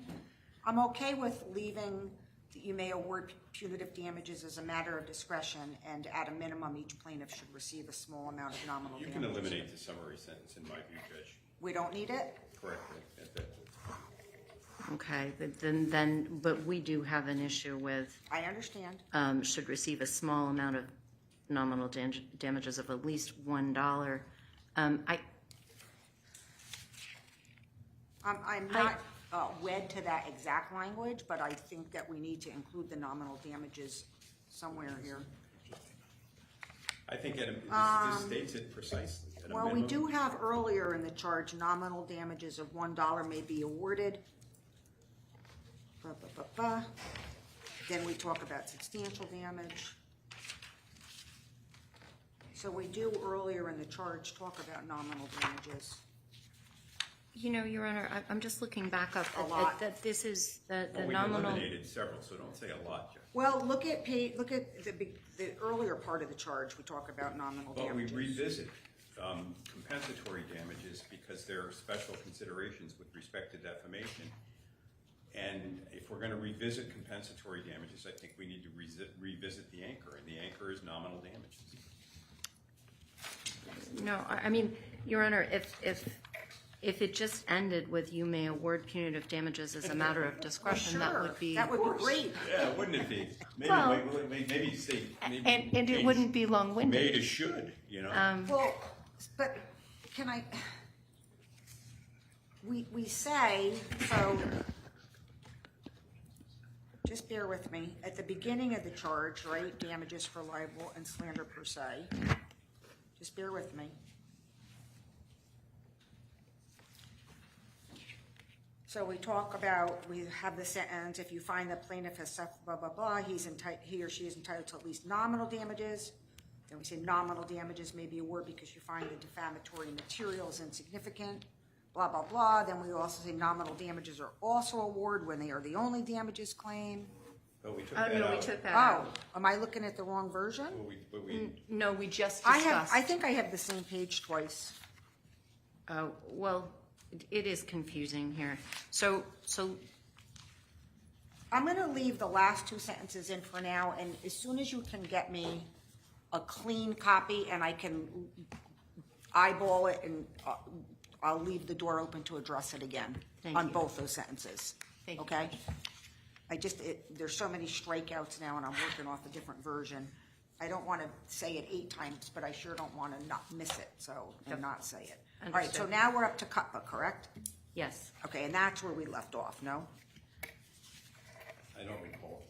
I don't know that we, I think you've decided the ascertainable economic loss yes, thing. but I mean, we haven't Right. talked about the charge we haven't. specifically, so tell me what we need to do under, what's the first thing I need to decide?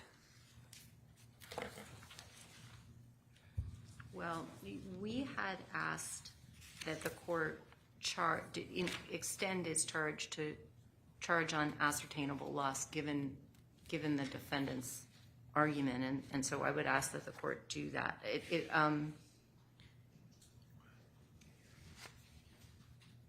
So that is, we're asking that the court charge on it as an element of liability, that it's been found. So what is the- I don't think it's necessary, Judge. No, I don't think it's necessary either at this point. The court's ruled, I've got it preserved. Okay. All right. Yep, that's fine. Okay, so is there anything I have to address under cutba?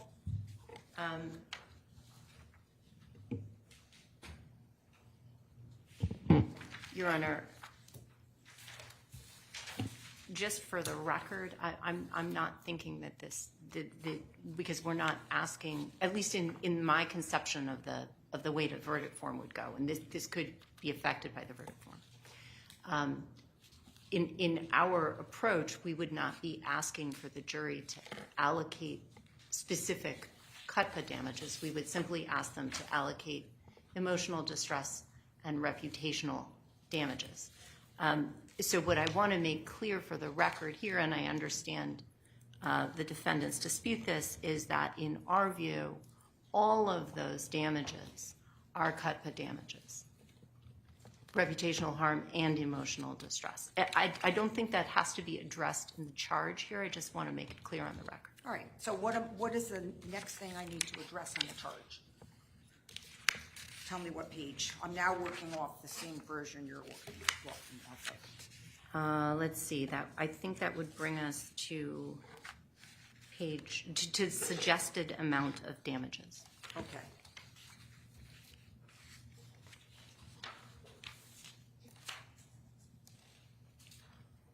And I think we did talk about this briefly.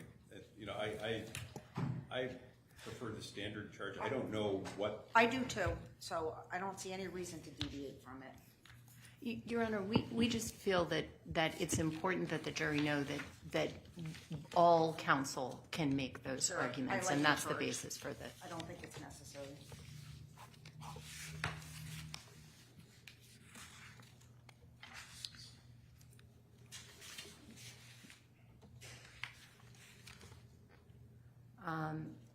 Then, Your Honor, on the punitive damages charge,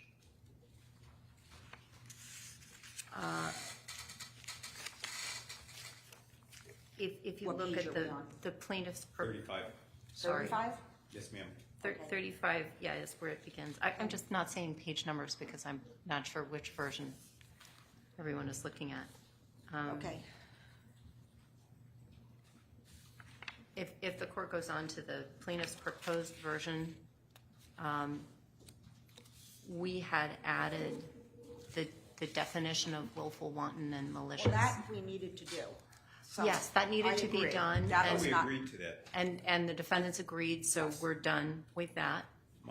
I had one objection, Judge, and that is because of the way this case lies, that is 3 common law counts and a statutory count, and the prospect for unlimited punitive damages in the statutory count, I object to the language that talking about punitive damages being limited to attorney's fees and expenses, because that will, I expect the plaintiffs to argue that the Jones conduct has caused such long-standing and ongoing harm that into the future these folks will need compensation, and thus we need an enormous sum of money. I'll argue otherwise, but I think telling the jury that punitive damages are limited leads them to believe that this is the only bite at the apple that any fact finder will get as to Jones, and might incline them to pack more damages into the compensatory than are warranted. And thus, I think they will be told that punitive damages are decided by the court, but it's misleading to tell them that punitive damages are limited to attorney's fees and expenses in this case, because they're not. And so I would recommend the plaintiff seek an award of punitive damages, and then punitive damages may be awarded if you find. And I would request that the limitation of the language saying limited to attorney's fees and expenses be excluded. I understand it's part of the standard charge, but the standard charge contemplates this count perhaps being charged in isolation.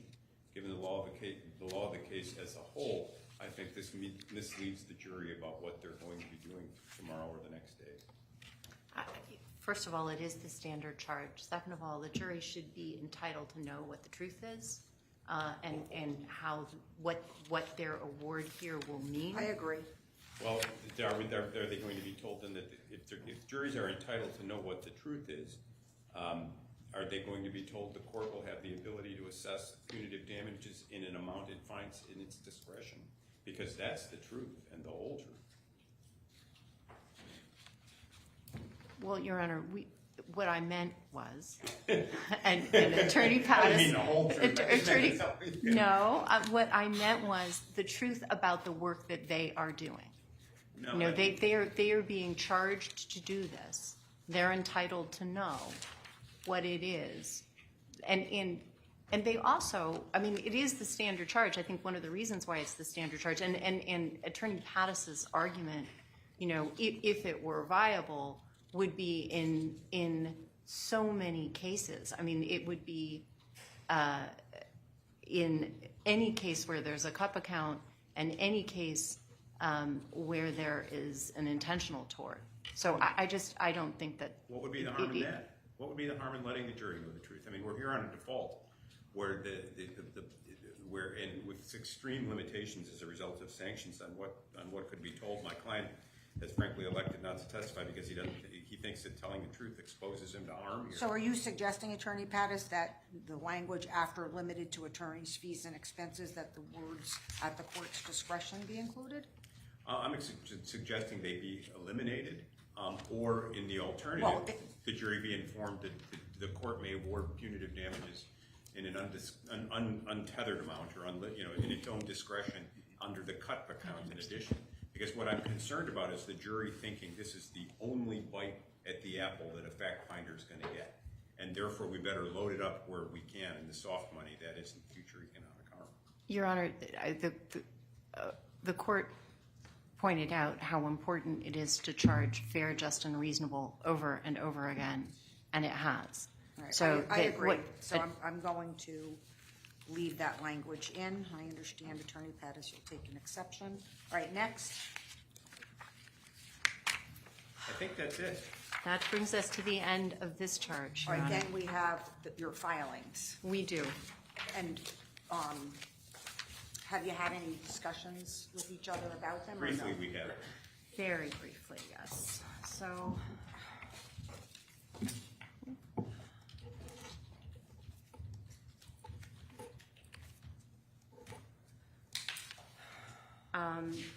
just give me one moment, please.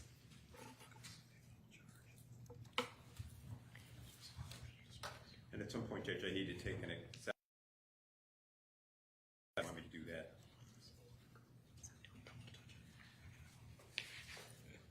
A charge that was requested and not Yes, given? yes, Judge. I suppose after I charge, right? I can't remember. It's been a long time since I've tried a civil case. I usually just do criminal. I'm sorry.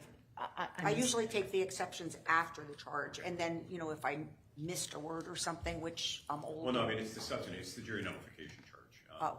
Well, I think you take that after the charge is given.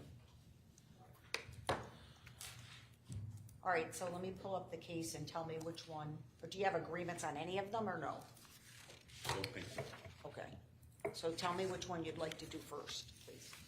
I think we could take them in order. This is docket number 1001, Your Honor. So Attorney Pettis, I don't yet see your office having filed your motion for directed verdict. Just please make sure that they get it in today so I don't worry. Yes. Okay, thank you. 101. I'll take care of that at the lunch break, Judge. Yep, 1001, correct? 1001.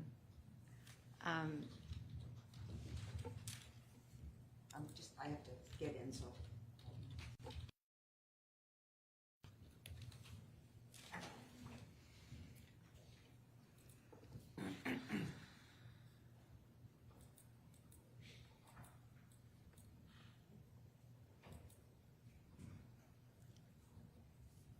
So we're taking up number 1 first. Yes. Defendants are responsible for worse damages due to plaintiff's vulnerability as grieving parents. So just 1 second, if you don't mind. This is like the eggshell plaintiff? Yeah. Yes, it is.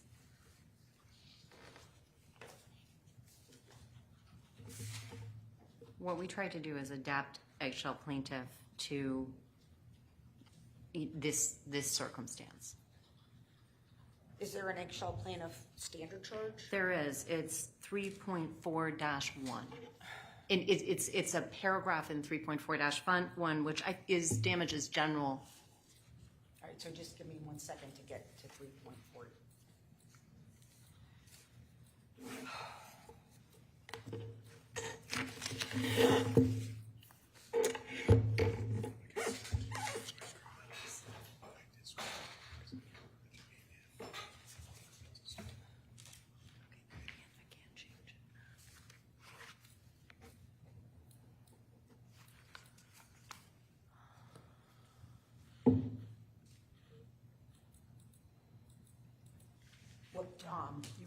Just trying to find it. It's a long charge.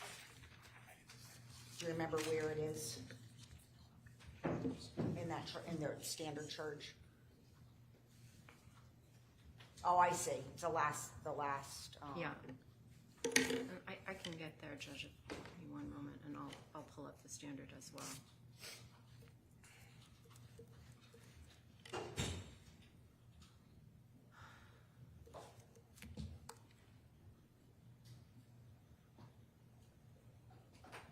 Do you want me to just read the last 2 paragraphs? Attorney Pattis? Yeah, I object on the following grounds. The plaintiffs, what the court is unaware of, the discovery was done. The plaintiffs, in some cases, had extensive counseling and psychological issues. some even predating the loss of their children. The plaintiffs elected to produce none of that, to offer no testimony about their psychological state.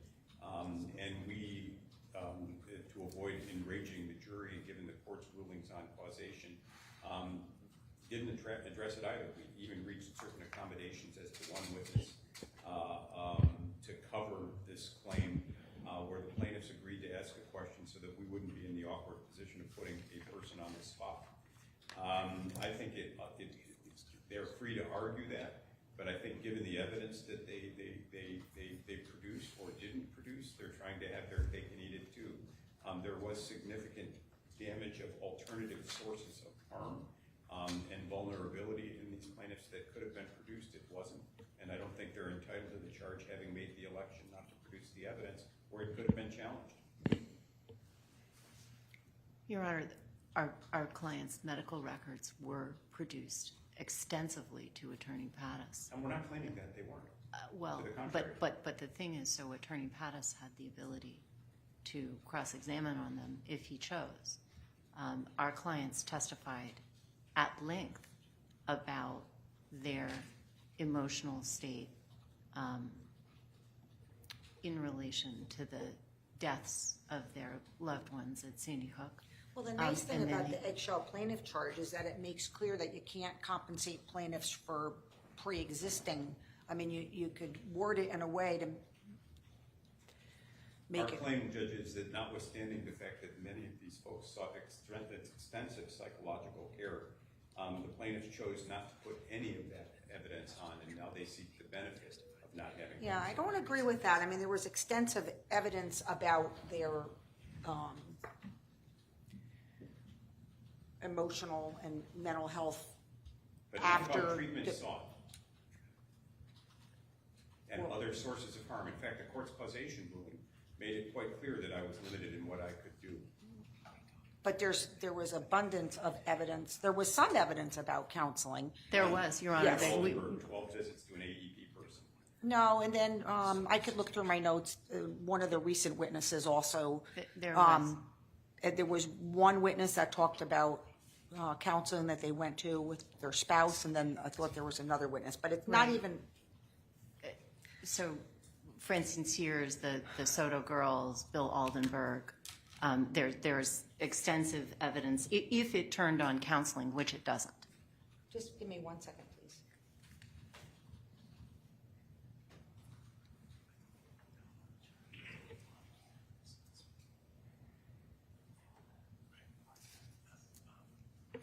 This is the standard. Well, you know, this is a one-way street the way that it's drafted. It doesn't make clear that they can't be compensated for their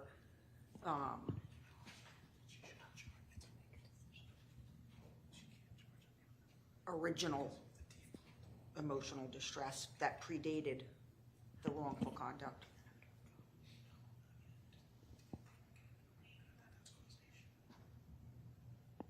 Oh, okay, Your Honor, so I'm looking at the standard here.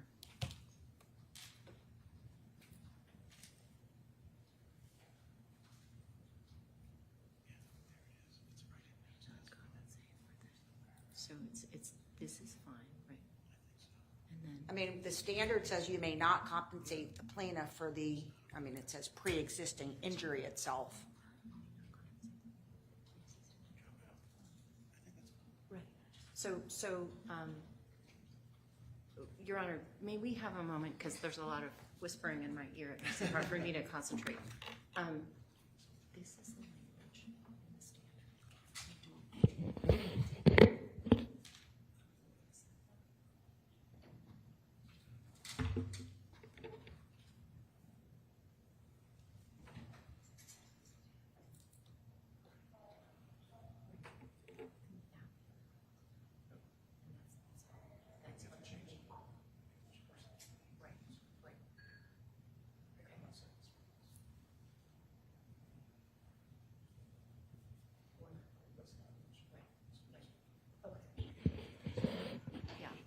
So, Your Honor,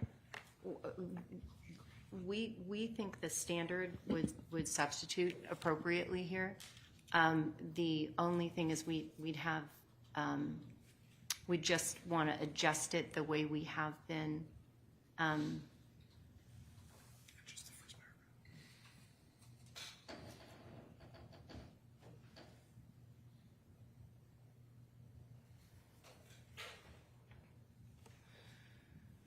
One moment. So for example, you may not compensate the plaintiffs for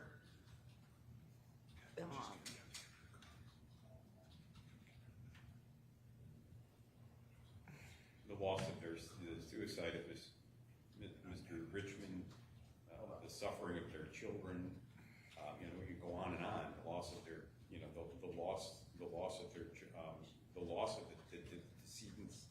I mean, I think that they're free to argue that. We're both free to argue. I just don't think. I think it's a difficult ticket to wade into here.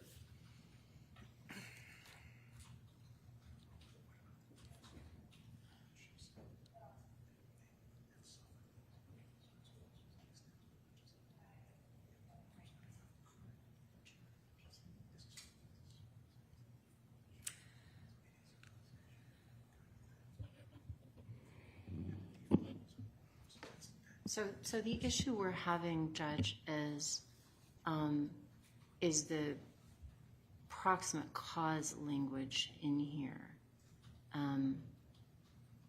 and the way that it is, how we resolve that when causation is already addressed by the default.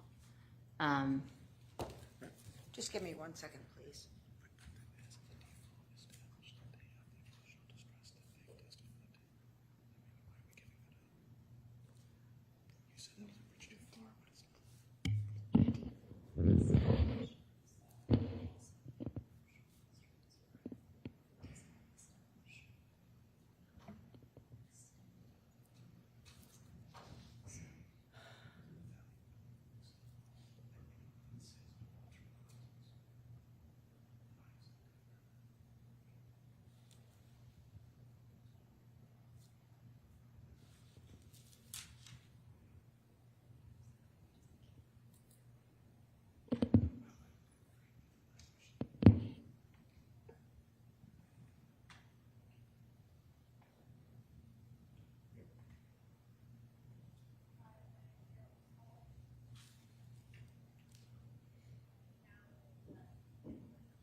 If I could suggest that the charges were due in this case September 19th. This is a supplemental charge, untimely filed, foreseeable from the beginning of the case, and it's now beginning to take on a life of its own, and we're revisiting issues we've already addressed multiple times. I would say, Your Honor, if I may, sorry.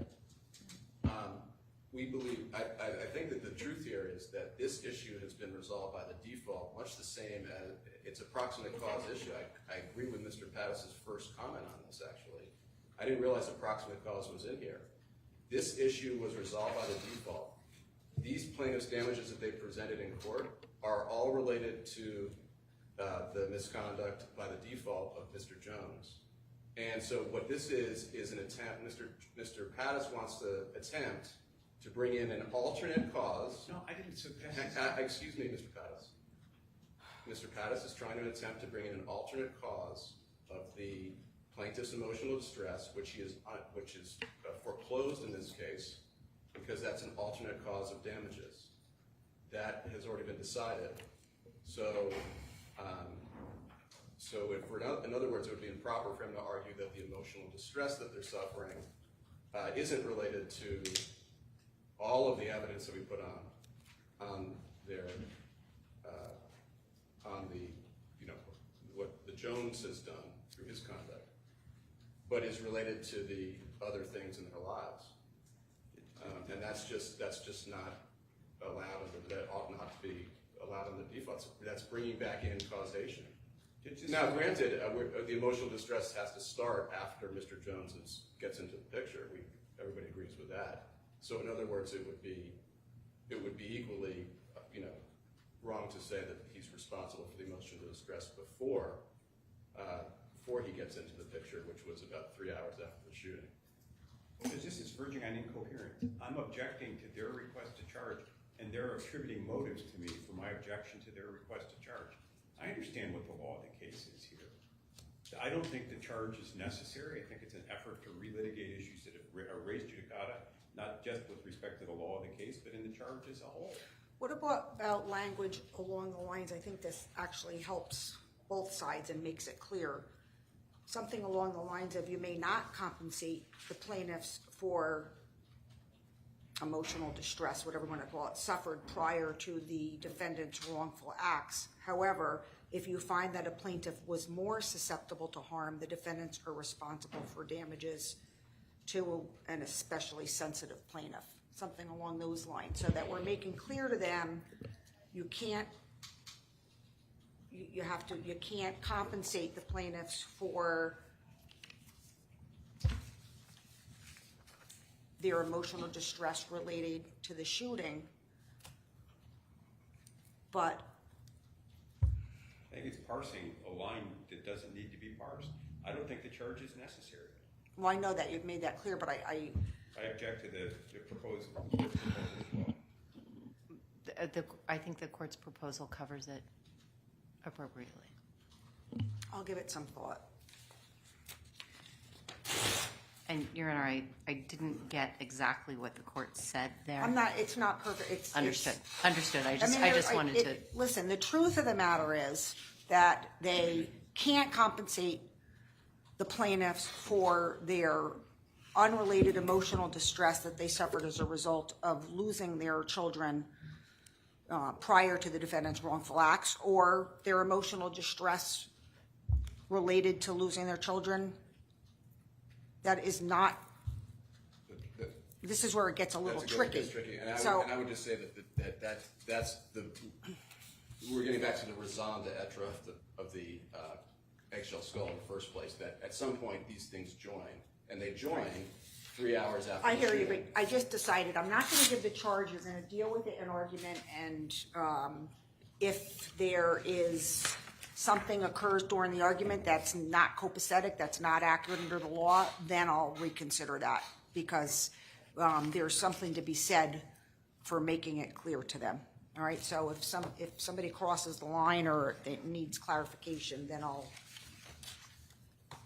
going to have to go there. Can I speak to Attorney Koskoff for a moment? Sure.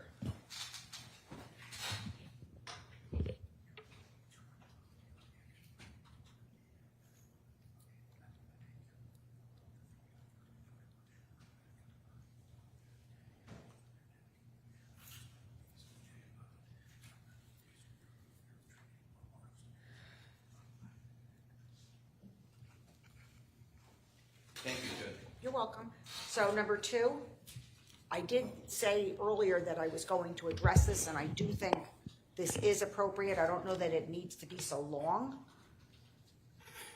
Can you remind me what number 2 is? About all the evidence that was elicited that I didn't say, that Mr. Jones, I didn't say their names, or I didn't say a name. That seemed to be a little confusing, I think.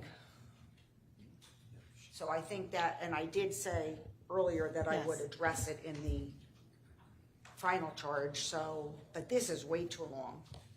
Judge, we would object to it at all, because as pled, the plaintiffs never referred to him as the sole cause, but as the primary cause. And that leaves open some brief wiggle room, and we believe that supplemental charge charges out that wiggle room and makes it appear as though Mr. Jones started it all for the world as a whole. And that's just not even what was pled.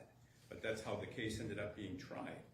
So I understand that, and your exception will be noted, but I like just the one sentence: the defendants are liable to the plaintiffs in this case, and it does not matter whether or not he singled them out by their individual names. And that's all that. I think that's correct, as given the law of the case.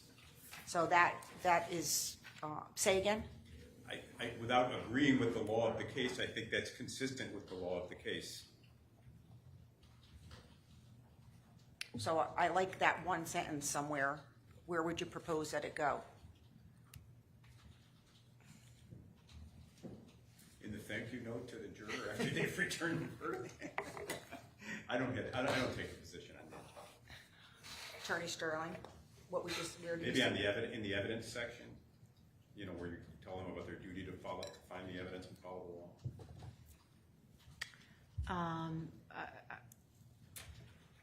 It seems to me it should go in the defamation charge, not the defamation damages charge, All right, but so the defamation charge.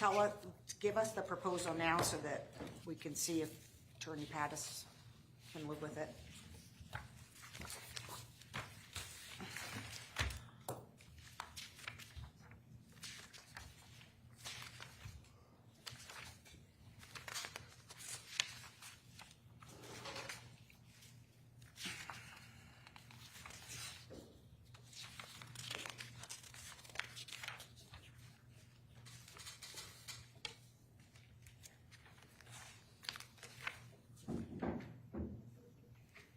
Why don't you just make it the second sentence? The second sentence in the defamation charge. Yeah, the court has determined that the defendants are liable for defamation. The defendants are liable for defamation, and it does not matter to their liability whether they were singled out by their individual names. That's elegant. We agree. Okay. I mean, that makes sense. That's fine, Judge. Thank you. Okay, next.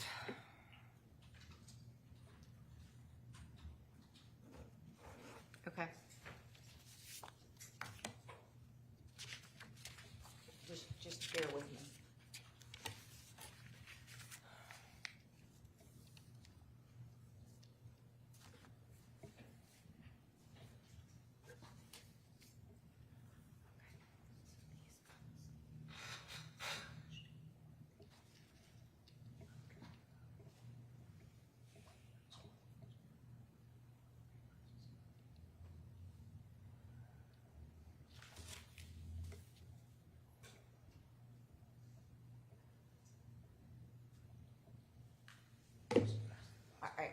I don't see this.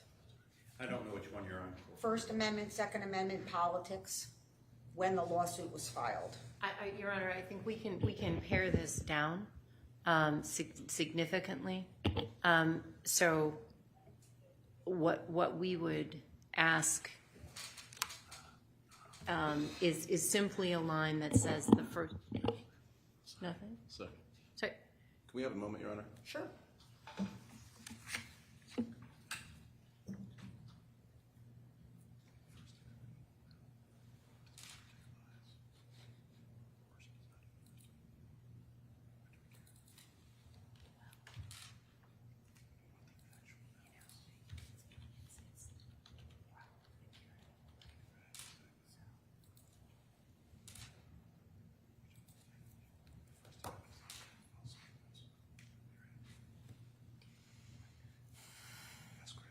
Chris, do you want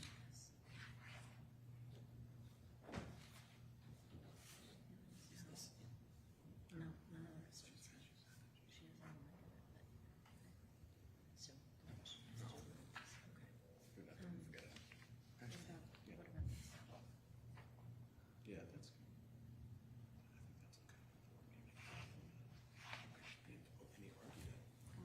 good. So, Your Honor, thank you for your patience. The committee over here has decided that the only aspect of the charge that we want to stand on here is the piece regarding when the lawsuit was filed.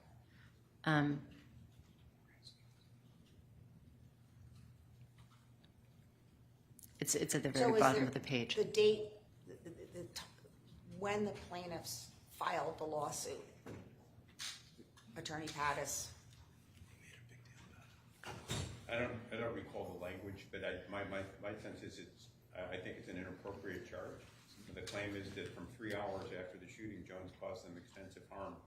I think this jury is entitled to wonder and may well wonder why it took him 5 years to file the suit. Well, I think that's where the injective politics. Exactly, was that's coming why we into need the play. charge, So, and Judge. I think that it merits some clarification. So maybe just one sentence.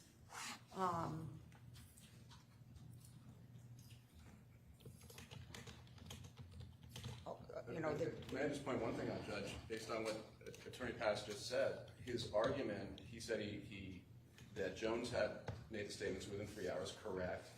He wants the jury to draw an inappropriate inference from that, and that's why that's why well, I'm going with the sentence, so you don't need, what do you want me to change my mind? Should I sit down then? Yeah. Thank you, Judge. The date on which the plaintiffs filed the case is irrelevant to your considerations, and you should not consider that in any way in determining the damages on this case. I don't see how it is relevant or how they should consider it, so there's nothing wrong with that sentence. We take an exception. I understand. So then the only question, Your Honor, is where does that go?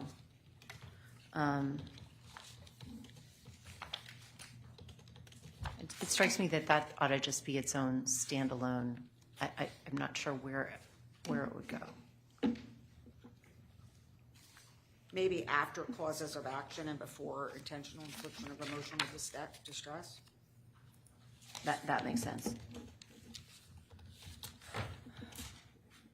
Oh, Ron, can I see you for a second? So I want to finish this. I don't think it's going to be more than maybe 1:15. I can ask her to stay. Do you have somebody else who can come in for a little while? I can check on the call. I don't think she'd have a problem with 15 minutes. I'm not asking. I want to go after 1, but I don't want you to stay because it's been a long day. So I think we're probably going to go like another 1:15 or so because I want to get done for the day. She's saying it's fine to stay. I'm not asking. I don't want. Thank you anyway. It's too much. All right. So missing videos. What's this? Number 4. Yeah, and Your Honor, on this one, there's also, we thought that this needed some support from the record so that there's a motion in support of this charge and a revised proposed charge in that motion. That's docket number. So can we skip this and then get? Let's skip this. Okay. And then the very last one in here is a charge on playback of videotape depositions, which the court's already given and does not need to give again. Okay. So that takes us to the end of this. Sure. So what's the next document we're looking at? And my plan here, I want to finish and then adjourn for the day, just so Okay. you know. So we're going to. Right. So I think You the agree with that next, decision, Attorney Pattis? I agree, Judge. yeah. All right. So the next one. Taking them in order, the next one would be life expectancy. That's docket number 1005. And we.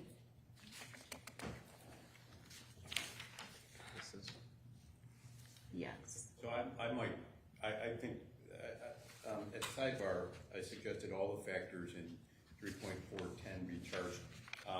Having had a chance to read through it, I would agree that the first, second, fourth, and fifth can be eliminated. First, second, fourth, and fifth. Of the list? Yeah. Yeah, that's what I was struggling with the lead in here under the facts of this case, but. Do you want to just Why don't talk to we see each if we can other work something real out? quick and see if you can efficiently do it that way? Thank you.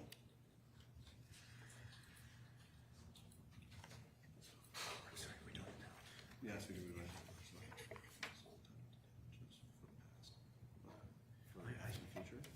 You should consider the probability that there are. Oh, no, you already get to that. You have to have a lead in.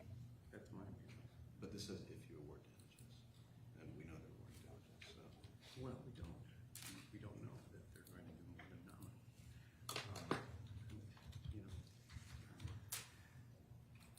In your award of damages, you should consider. Okay, what is it? I'm proposing that. I hope you're not offended that I didn't ask you to stay late, but here's the thing, I don't like to do that because no one ever says. As a courtesy And then to you, because I feel I'm avoiding guilty, saying, if any. I say no, and that's why you Okay, thank you so rather, much. I just don't Your think I award of could damages, you should consider. be pushy or imposed, do you know what I mean? Because how hard would it be? I understand, I tell Ron all the time, people have lives, they have lunch plans, that's. Well, maybe you would, but like some people would never, even if it was a problem, so that's why I always like have the policy, don't do it. So what are you saying, sir? Thank you. But if, Okay. in your award of damages, you should, when you. All right, did you This work should- it out? This should come on the heels, of the, we're just trying to line this up, Judge, with Okay. with the part of the charge where the court instructs on future damages. Okay. So once we find that part, I think we can bridge it to this. Your Honor, I wanted to point out, just because we have not yet addressed verdict forms, and I think that is an area where we're not very far. Okay, let's finish the charge first and then figure out when we're Okay, gonna do that. I just wanted to alert the court because I was concerned about Okay. lunch and staff. All right, well, we're gonna get through the Timing. charge before we take our lunch break. So what we want to do is. Or starve? Would you want to work that out with? No, it's already worked out. Okay. But I just need to see if it lines up, because it needs to be Okay. a bridge. Okay. So, In your work for future damage, we should say. If you award future. No, she's. so it's gonna go, I think it would go after and before suggested amount of damages. Where is the, I just want to, what is the court having, what will the court have charged on future damages? It will have charged in a couple different places, so. Let me see. In terms of future damages. How about this one? Which tries, we have to see if it works with the language. In terms of future damages. Miss Ellis can come in, but she'll have to shut down and she'll have to restart. That might take 5-10 minutes. Well, we'll go to one, yeah. That's no point. Sure. We have a different court reporter starting at 2. That's why she doesn't mind staying to 15 minutes. In your consideration of damages, in my view, I think you just have to say future. you should consider I may, do the probable afternoon, length of the plaintiff's like life. 3 o'clock or something, and do it remotely. And do the, verdict. Might beg you at least So it's not, I'm going to give consider that. fellow Scriveners the highest form of respect, adopting your language. Right, so how does it work then? But that's what we just have to see if it works. Okay. So, this is the damages compensatory charge. Comes before. No, because I think there may not be much left, and we may just end and then do the Defamation damages. verdict form. And Let me see. she charges. Let me ask. Can I interrupt you for a second? I'm just trying to figure out what to do with the court reporters, if I'm having someone sub in or not. After this, putting aside the verdict forms, how many more issues do we have? We have, unless I'm missing, we have the missing evidence charge. We have verdict form, Attorney Pattis had proposed interrogatories. And I think that's it for charge and motion issues. All right, so once we do the interrogatories and verdict form, we'll do after lunch. So you'll talk about this, then we have one more issue on the charge. Yes. Okay, so that's good, so we don't have to switch, I guess we might end on time at the rate we're going. I think to do that, see, I think the bridge is not, that is one, I think there's a bridge, because it's gonna come out on its own right out. Is she gonna pop this right in? To there, is that what we're gonna do that one? So. Should they, I would, we know we should so go go right there. here, it could go there.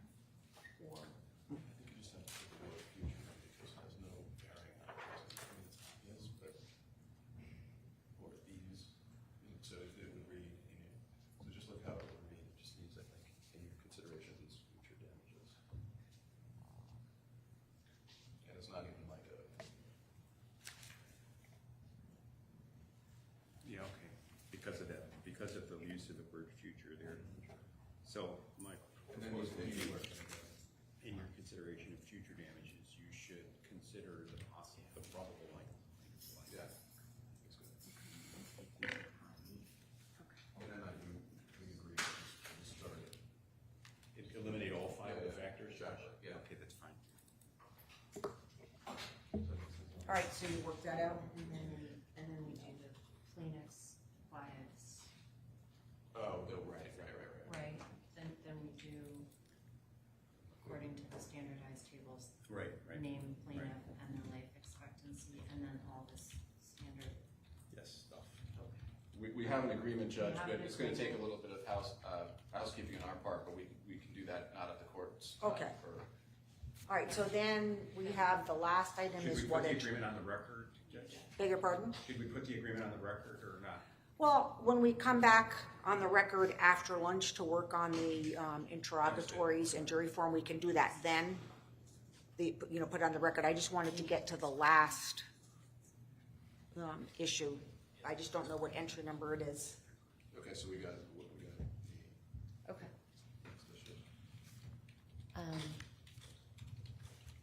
All right. And I just want to make sure I know about where that goes. Okay.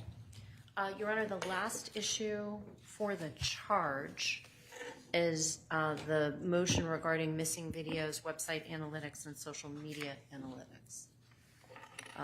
And we had proposed a charge on that with regard to. Is that entry number 1006? It is, Your Honor. So we felt like it was important for the jury to be alerted to the fact that the defendants did have an obligation to produce some of the materials that they heard about, because we're prejudiced by the absence of those materials and our ability to prove damages. And of course, the court's familiar with the This is a testimony of Mr. Yeah. Watts. The testimony of Mr. Watts, the testimony of the witnesses, and Ms. Paz. Ms. Paz, right? The missing videos, the missing social media analytics information, the incomplete Google Analytics information, which isn't just established, obviously, by the testimony of Mr. Watts, but the court had recently reviewed the Roddy affidavit, which established that there were some abilities that the defendants had with regard to Google Analytics. We obviously never received that production. So there is. So here's what I'm going to say. I hear what you're saying, and a normal person who's not in the profession, a normal juror is not going to understand where the obligations lie and might fault the plaintiffs and think that you didn't do a good job. However, you got a book. This is a sentence or two. You have literally 5 paragraphs. Like, it's a sentence. My contention is that the plaintiffs have reaped abundant benefit in terms of both the default and limitations on what we could say, including the extent of videos, including arguing, non-profiting from these things. And we've adhered to those rulings, and I think this is lily-gilding at this point. I understand your position. Nonetheless, it's very confusing to a jury, and they may fault the plaintiffs for not doing a good job or feel like they didn't meet their burden of proof somehow. So I think 1 or 2 sentences, and probably 1, is all you need, and there's no need to overemphasize it. Your Honor, would the court like us to work on a sentence? No, let's do it right now. Okay.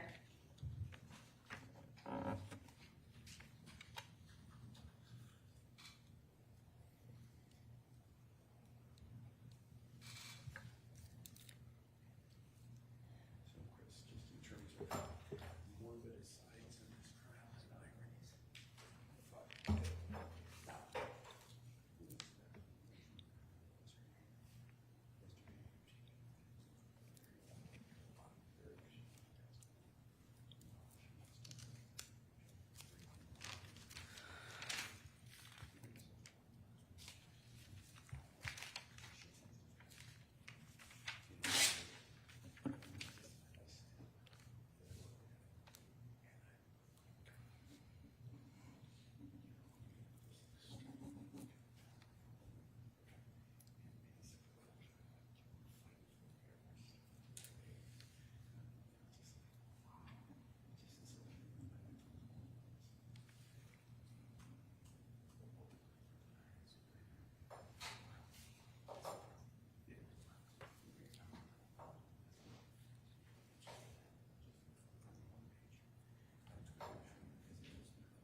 So can you just describe for me in a couple words what we're talking about here exactly? Is it the analytics? Is it the videos? Is it, what is it? What is it? Just in, not without argument, just the words. Attorney Matty's going to do it. Just the words. Videos? InfoWars videos? Yes. Okay, go ahead. Social media and marketing analytics. Google Analytics, they're different. Financial data.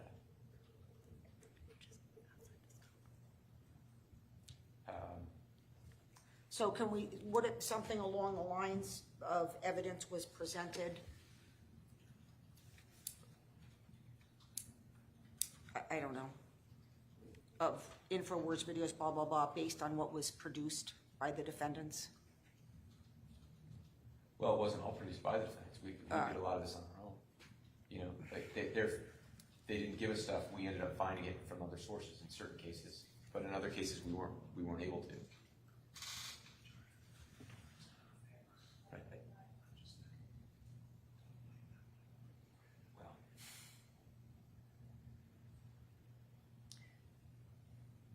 Well,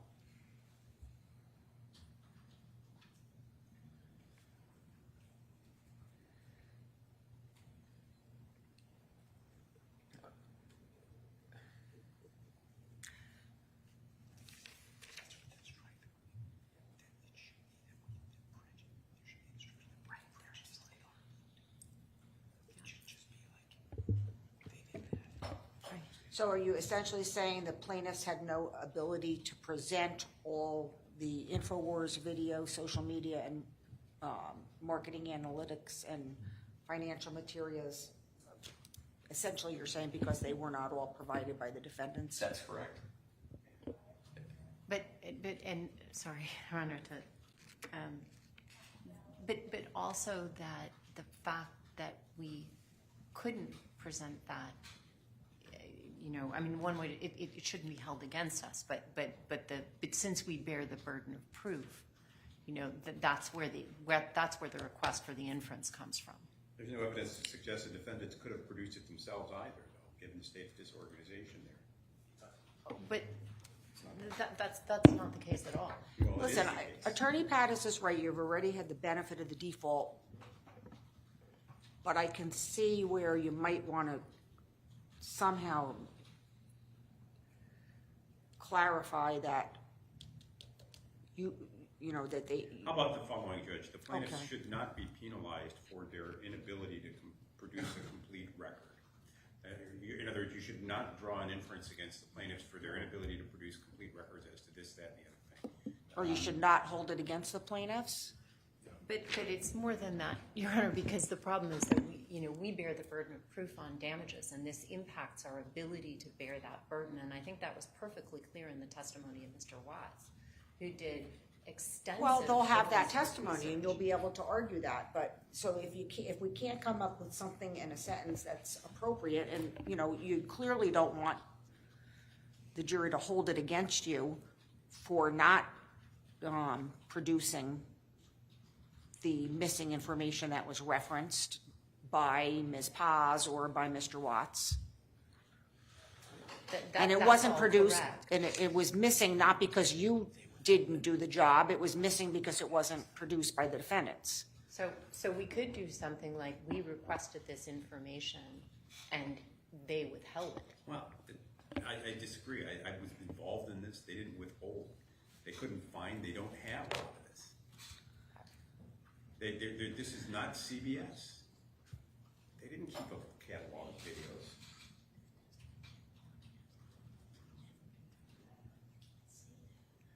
They never turned it over to me. And this is information. How about something along the lines, you've heard, however you want to say it, you heard testimony from Ms. Paz or Mr. Watts about, whatever we're talking about, missing information related to analytics or whatever, right? That's true. And then say something along the lines, just give me 1 second because I just lost my sentence.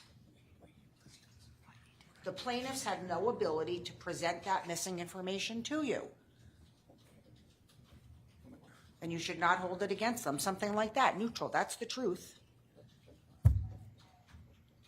They did hear evidence about a lot of missing information, they did, from Ms. Watts Ms. Paz and Mr. Watts.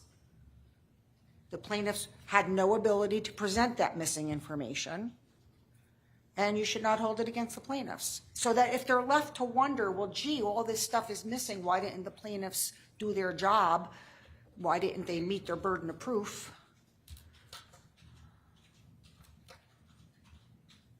You want to say why they had no ability to produce it? No.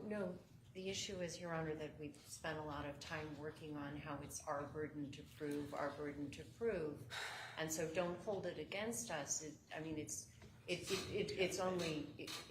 doesn't So solve just, the problem. I understand. So say it neutrally, that, the defendants did not produce that information. It's neutral.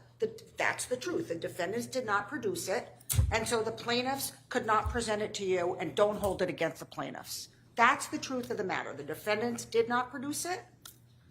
We're not taking it any further. They've already been defaulted. So that's the language I like. Okay. Certainly understand the court's preference. I think we would need to accept there because we still. Well, you're both going to accept to this, so I have managed the impossible, haven't I, on one sentence? So I think, Your Honor. Well done.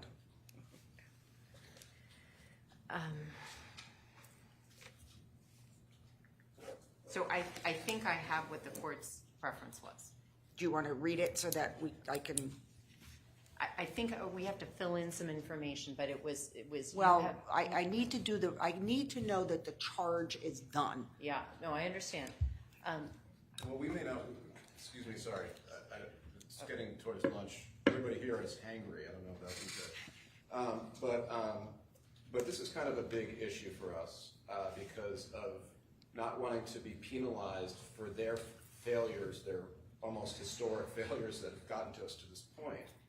And so it's not just a matter of deprivation of the material that led to the default.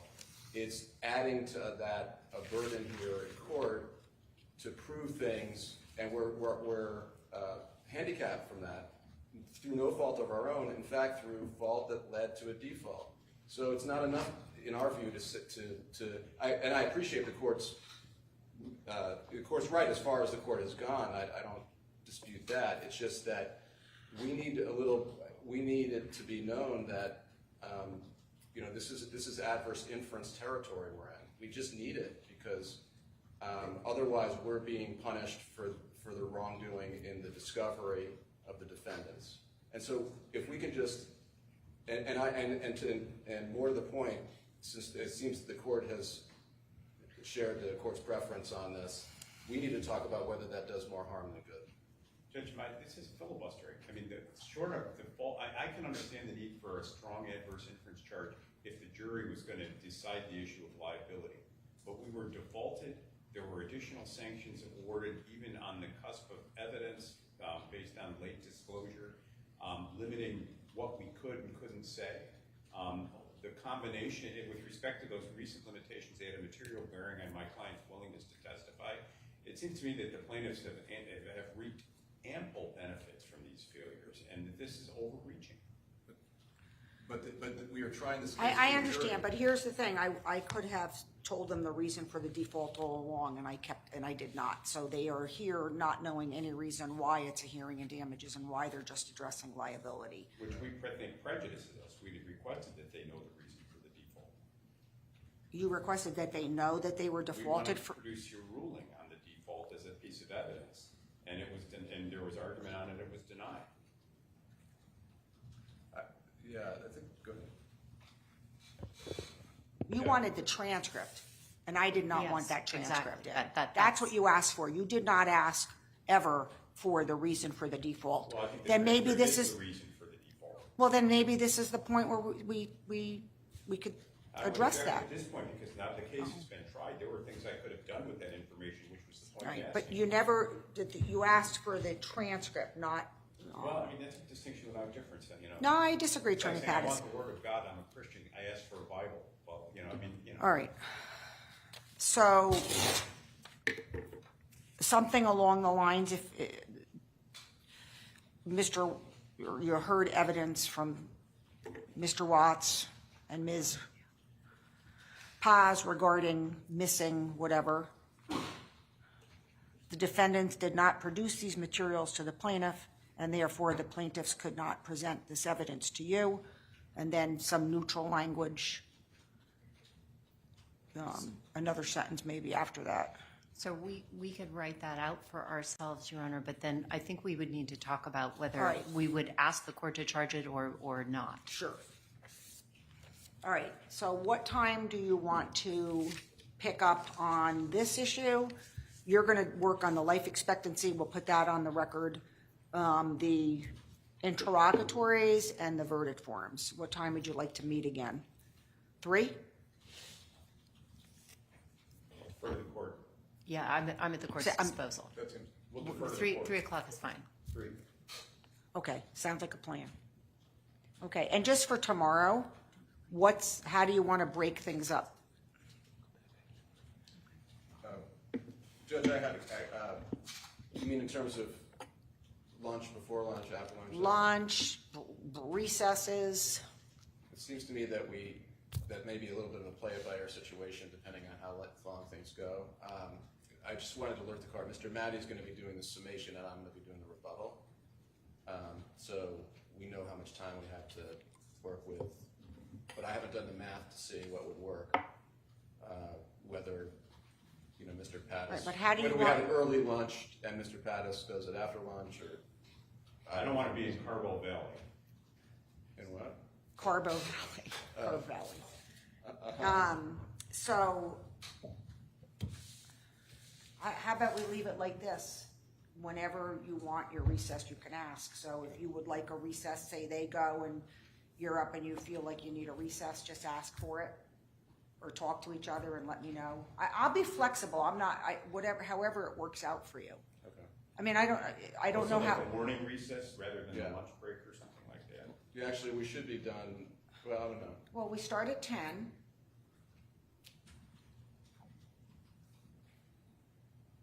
How long? I won't take 2 hours.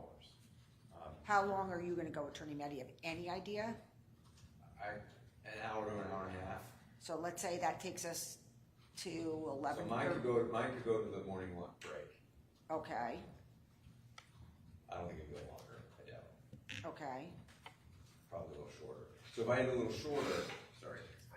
shorter, is what you're suggesting that if Attorney Pattis wanted to, we could take the morning break before 11:30 if you wanted to, rather than start. Sure, and then, I think we can sort of play it by ear too, because I don't want to break up his close with lunch. Right. For sure. So maybe I can work something out with the court reporters. I don't know, I hate to do that. Well, if Attorney Meddy can go for an hour and a half, just work at 11:30, we can come back, you know, I don't think I'm gonna be more than an hour. I mean, I haven't heard the closing, but I heard the case. So you think that let's put it this way, we'll make sure that we work out in a way that your closing isn't interrupted by lunch. I mean, it sounds thank like, you. it sounds like it'll work. And if we have to take lunch a little bit late, so, say something happens, say you go longer, and or we'll shorten the morning recess if the staff doesn't mind, so that we'll get you done by lunch. Thank you, Okay. Judge. And then, so that sounds like a plan. All right, so I'll see you folks then, 3 o'clock. I'm gonna do it remotely. Okay. So we're gonna do it on the computer, so you can go back to your offices or wherever you are. So Well, Judge, don't we have to stay for purposes of the exhibits? Oh, you do? Indeed you do. Indeed you do. Somebody. tough luck for us.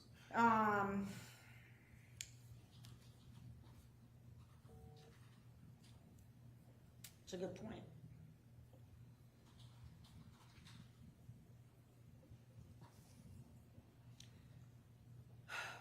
Let me figure that out with Ron, and I'll let you know in our coffee break room in 2 minutes, okay? Yes, Judge. All right, take a recess. Sorry about that. I thought we were gonna be done right at 1, and what I did to you. Thank you.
start.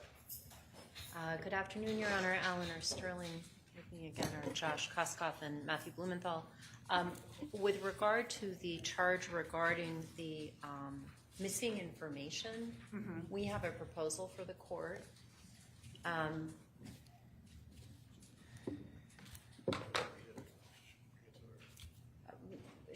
Why don't I try reading it first because it's a little messy.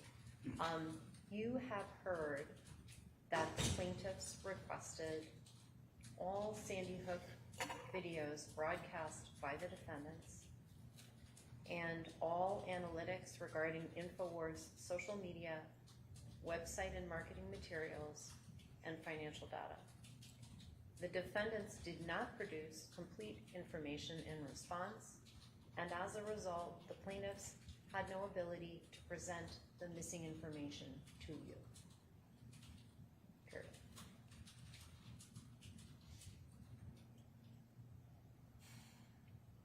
I think that's close to what the court indicated was its preference. Can you do it one more time? Of course. And so without me checking my notes, there has been evidence along the lines of those first two sentences for sure? Yes. But, yeah.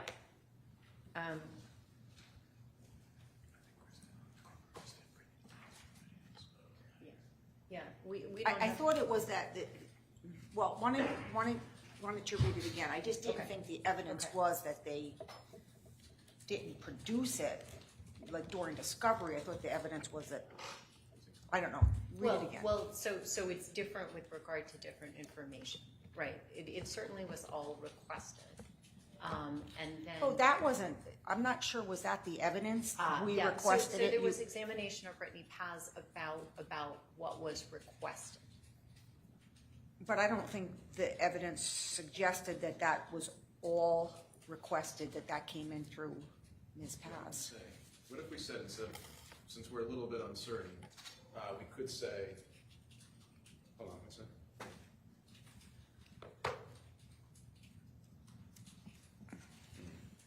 I mean, it wasn't made available to you, and therefore you could not utilize it. That's what the punchline is here. Okay, that's a sentence. But it has to be established what it was that we. I mean, I think What putting if aside it wasn't? What if it doesn't say you have heard? It just says the plaintiffs requested all Sandy Hook videos broadcast by the defendants and all analytics regarding InfoWars social media, website, marketing materials, and financial data. The defendants did not produce complete information on it in response, and as a result, the plaintiffs had no ability to present the missing information to you. Because I just don't know if the evidence is that all of that was requested. I take the plaintiff's point in there, without agreeing to this and waiving my prior objection. I think that last iteration avoids reference to the evidence and incorporates the activity of the case as a whole, discovery included. So if the plaintiff's fear is that the jury will hold the lack of information against them, what this tells them is wherever, whether here or in trial or in discovery, the plaintiffs requested complete information as to X, Y, and Z. The defendants did not produce it. As a result, the plaintiffs could not do Y, whatever that is. I object to the charge at all, but I think if you're going to give it, that's a neutral form, and it avoids the problem of what the evidence was in the case, and is true to the record of the case as a whole. There's also some spoliation case law, Your Honor, that says that the court can charge in a way that takes into account the history of discovery, but not every. Right, but what was proposed was you have heard Right, that we and so requested, you're- and I'm just not sure I You're heard backing that. off of that. Right, we are. Yeah. So I'm So taking. let's go to saying- the hopeful final version. Okay. It says the plaintiffs have requested all Sandy Hook videos broadcast by the defendant and all analytics regarding InfoWars social media, website, and marketing materials and financial data. The defendants did not produce complete information in response, and as a result, the plaintiffs had no ability to present the missing information to you. It's pretty neutral. Anything to add to that? I know you're objecting to it, but, If you're gonna get it, that's the way to get it. all right. Objection. Can you start it off while the plaintiffs requested? And make it like one sentence? All right, so what's the next issue? Did you work out your life expectancy issues or no? Yes. Oh, good. Okay.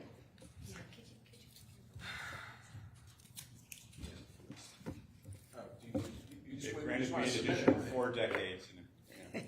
Your Honor, we plan to submit life tables as exhibits, as well as an accounting of the plaintiff's birth dates and their expected lifespans from today with a charge that's been agreed upon with the parties. I think the court wants to agree to charge. Oh, okay. Let's do 1 second, Your Honor. Take your time.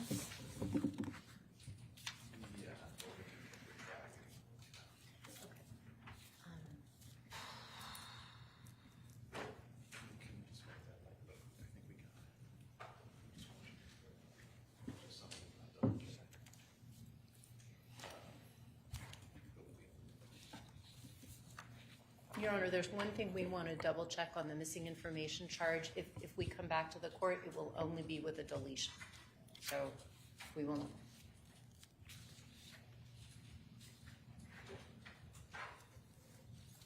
And his last words. Yeah. And six supplemental charges. I have a feeling those were the last words. I can do this one. Sure. Okay, so, Your Honor, this is the agreed upon charge for life expectancy. It reads,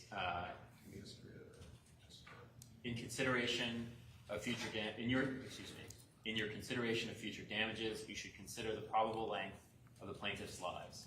This may be proven through standardized mortality tables and evidence of the plaintiff's age, health, physical condition, habits, activities, and any other factor that may affect the duration of their life. According to standardized mortality tables, the plaintiff's life expectancy is the following number of years from today, and then it lists each plaintiff's life expectancy based on those tables to the nearest whole number, and then reads, bear in mind, this figure is only an estimate of a plaintiff's length of life based upon statistical data, and it is just one element to consider in determining a plaintiff's life expectancy. You may find that the plaintiff will live a longer or shorter period of time based upon your assessment of all the evidence regarding the plaintiff's condition and the circumstances of their life. That's agreed. Okay, that sounds good to me.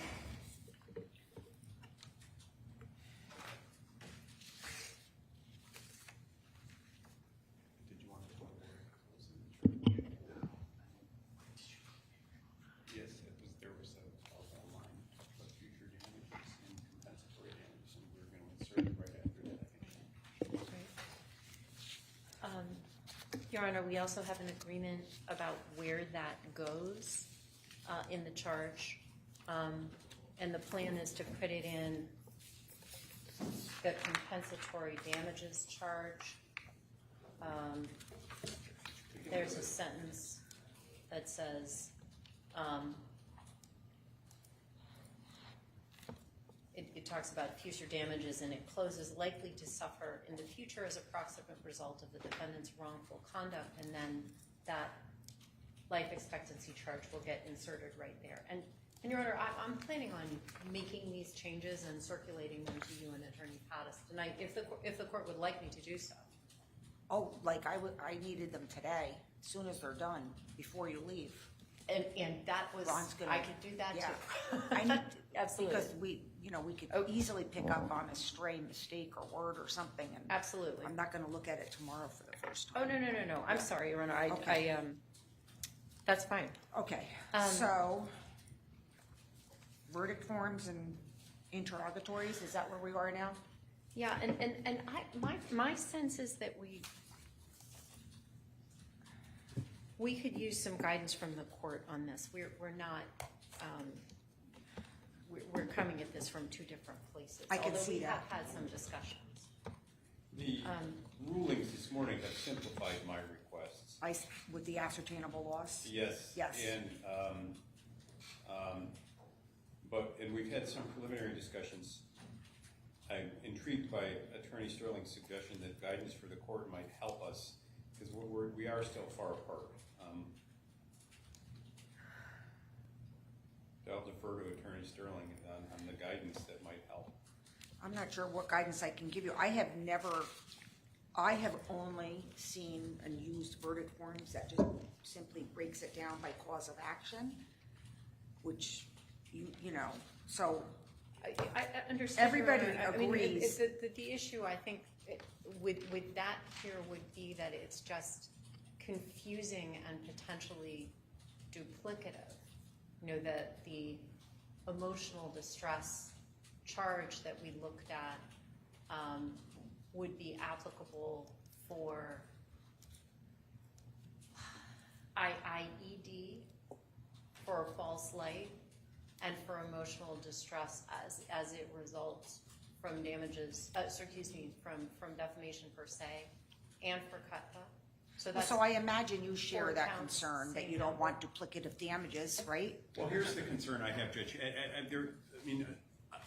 Attorneys, the Koskoff firm's verdict form has the virtue of elegance, but it might obscure things that are necessary to protect my client's interest. I don't know if the court has my proposed. Right in front of me. Okay, so my view is obviously I don't need economic harm given your rulings and the ascertainable loss question. But here's what I was after in this as drafted. By making a finding as to each of the claims, each of the counts, and then I'm able to, as to both compensatory damages and then punitive damages, I'm able to correlate whether the defendants are in fact entitled to punitive damages because there's a unanimity requirement. And so this is almost a specific unanimity argument, and I know that the state Supreme Court just had a series of decisions on specific unanimity in a variety of contexts just 2 weeks ago. But here's what I'm concerned about. If you do what the plaintiffs propose, you can have a plaintiff conclude, you can have the jury conclude that plaintiff A had a breach of privacy but nothing else. Plaintiff B had defamation but nothing else. Plaintiff C had intentional infliction but nothing else. And that's all allocated. And then you go right down to the punitive damages question, but they weren't unanimous. And so so by aggregating the claims, you're obscuring the unanimity requirement as to punitive damages. The virtue of what I've proposed, if there is one, is that by making a finding as to each claim, we're assuring unanimity as to the necessary predicate to get to punitive damages and preserving any sort of BMW v. Gore claim that I might have later, depending on the size of the compensatory award. So I would propose that the court, if it were so inclined, can give my charge as to each claim on emotional distress. If they've not proven it, then they are directed to give it $1, and then in what sum fairly justly and reasonably compensates, it's either $1 or the sum. And then as to each claim, they have to decide yes or no as to punitive damages, as to the common law claims, and then as to the CUTPA claim. I understand it's the court's discretion to give it, but I'm requesting that they be given a yes or no question there. And that way, my client is assured that the jury made a unanimous finding as to each count for which compensation is sought. I think that what troubles me about the plaintiff's proposal is that it shrouds from inquiry whether unanimity was found as to any claim, because you could have people mixing and matching. I'll give you defamation, but I won't give you intentional infliction. Well, I'll give you intentional infliction, but I won't give you privacy. And the result is we get 6 people deciding different things to the derogation of the unanimity requirement. We're in a default posture. So there is, if the jury were determining that, intentional infliction hadn't been established, that would be error. No, I'm talking about damages as to the counts. So in the charge that we have just worked through has two categories of damages.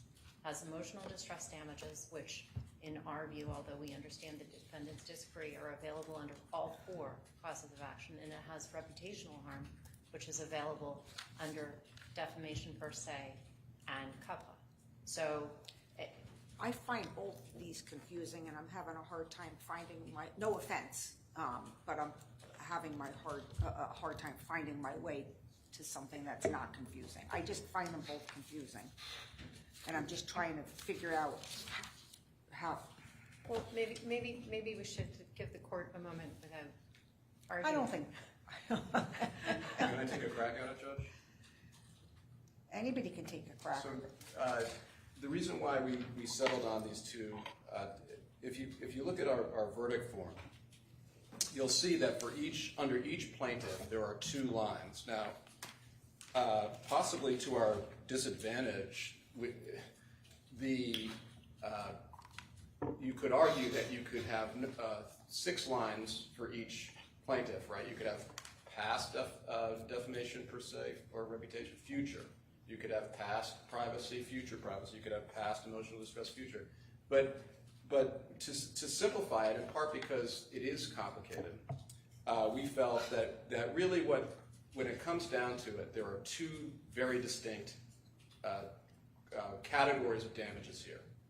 One are the defamation per se damages.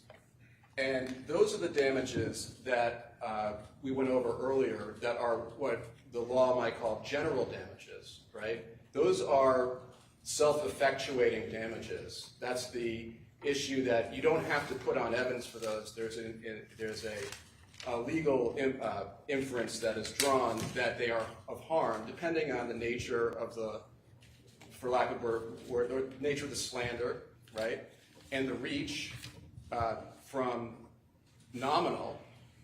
Somebody tells one person a lie about a person of bad character, that's nominal, versus substantial, which we think we have here. But in any event, those are one category that do not turn on emotional distress. The second category are what we could which is another sort of bucket, is the emotional distress damages. And those damages are occasioned here by at least, by the default, for sure, by the infliction of emotional distress claim as reflected in the name itself.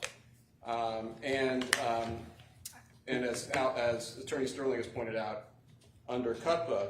Now, invasion of privacy, which could arguably be another line here, is actually considered in the case law one part of emotional distress. So broadly speaking, invasion of privacy is an emotional distress, as are many of the things that the plaintiffs presented evidence on. I understand this. I've not seen anything like this before, so I'm sort of None of us have. reticent. So if I can't figure it out, I'm just going to default to the old-fashioned way of doing it, and I think it's going to be a lot longer, and it's not going to please either of you. But can we talk about the possibility of doing it count by count?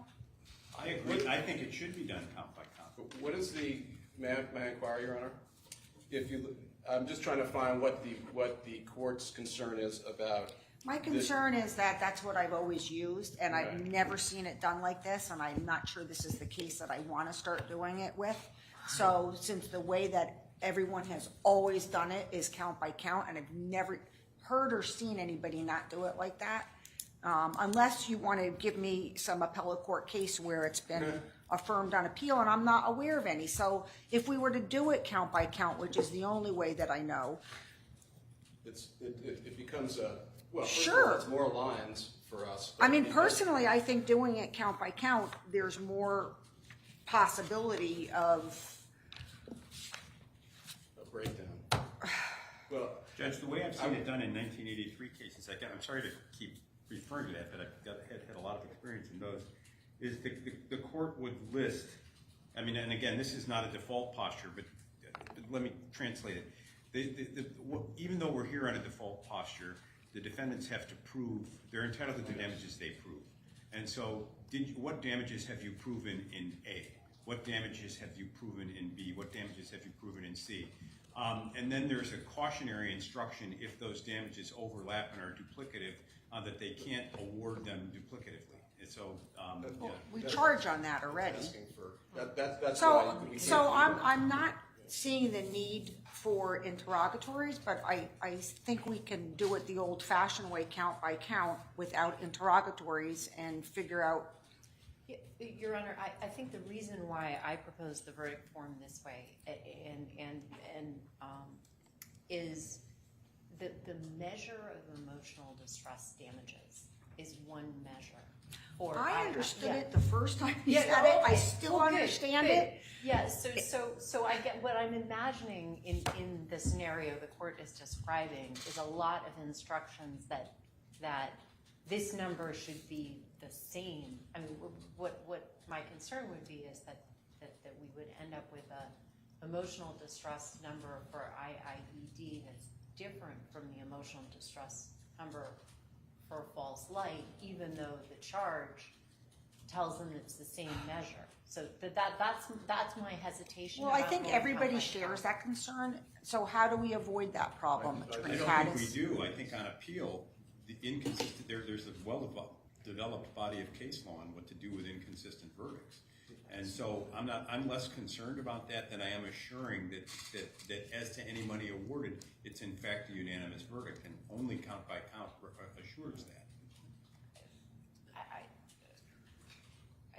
I mean, we're talking. What happens if we went along, again, this is unfamiliar territory to me because I've never done it this way.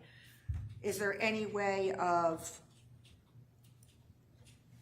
putting in descriptors or something underneath the two categories of damages so that it links up to the causes of action?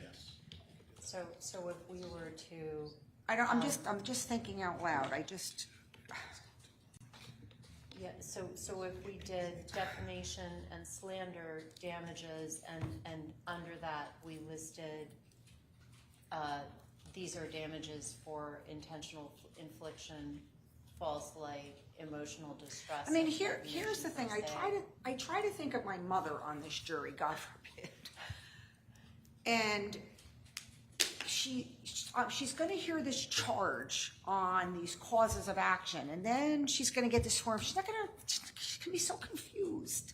I know, Your Honor, that's actually why this charge is that way, because I know, but it doesn't list the causes of action that I just charged them on, and I just think it's confusing. I don't know how else to say it. Maybe it's not confusing to you because you drafted it and this is what you do for a living, but I think I don't. Your mother, is it your mother or your mother-in-law? My mother. Your mother.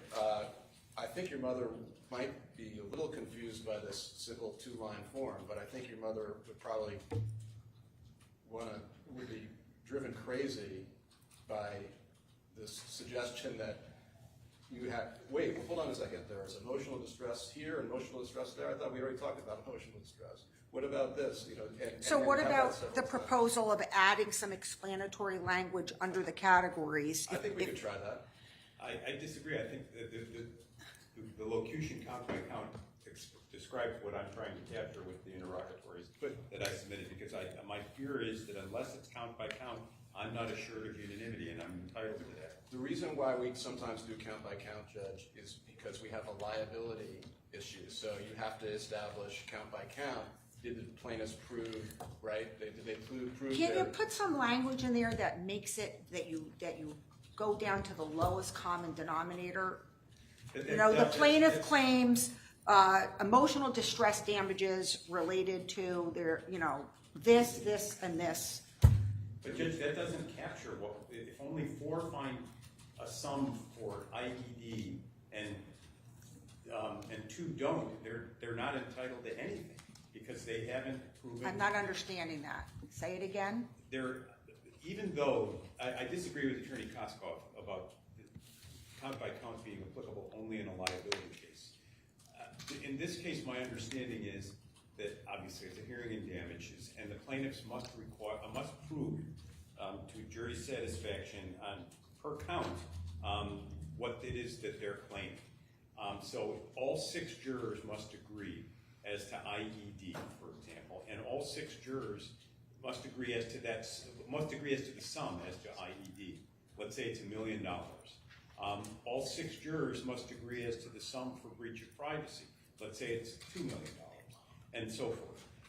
Unless it's count by count, there could be less than unanimity and a total at the bottom line that doesn't reflect that the plaintiffs have met their They're going to be charged on unanimity, and they're going to understand they can't make any awards unless they're unanimous. So can you give me a breakdown if we did it along the lines of what I'm saying? So under defamation/slander damages, past and future, and then under emotional distress damages, do you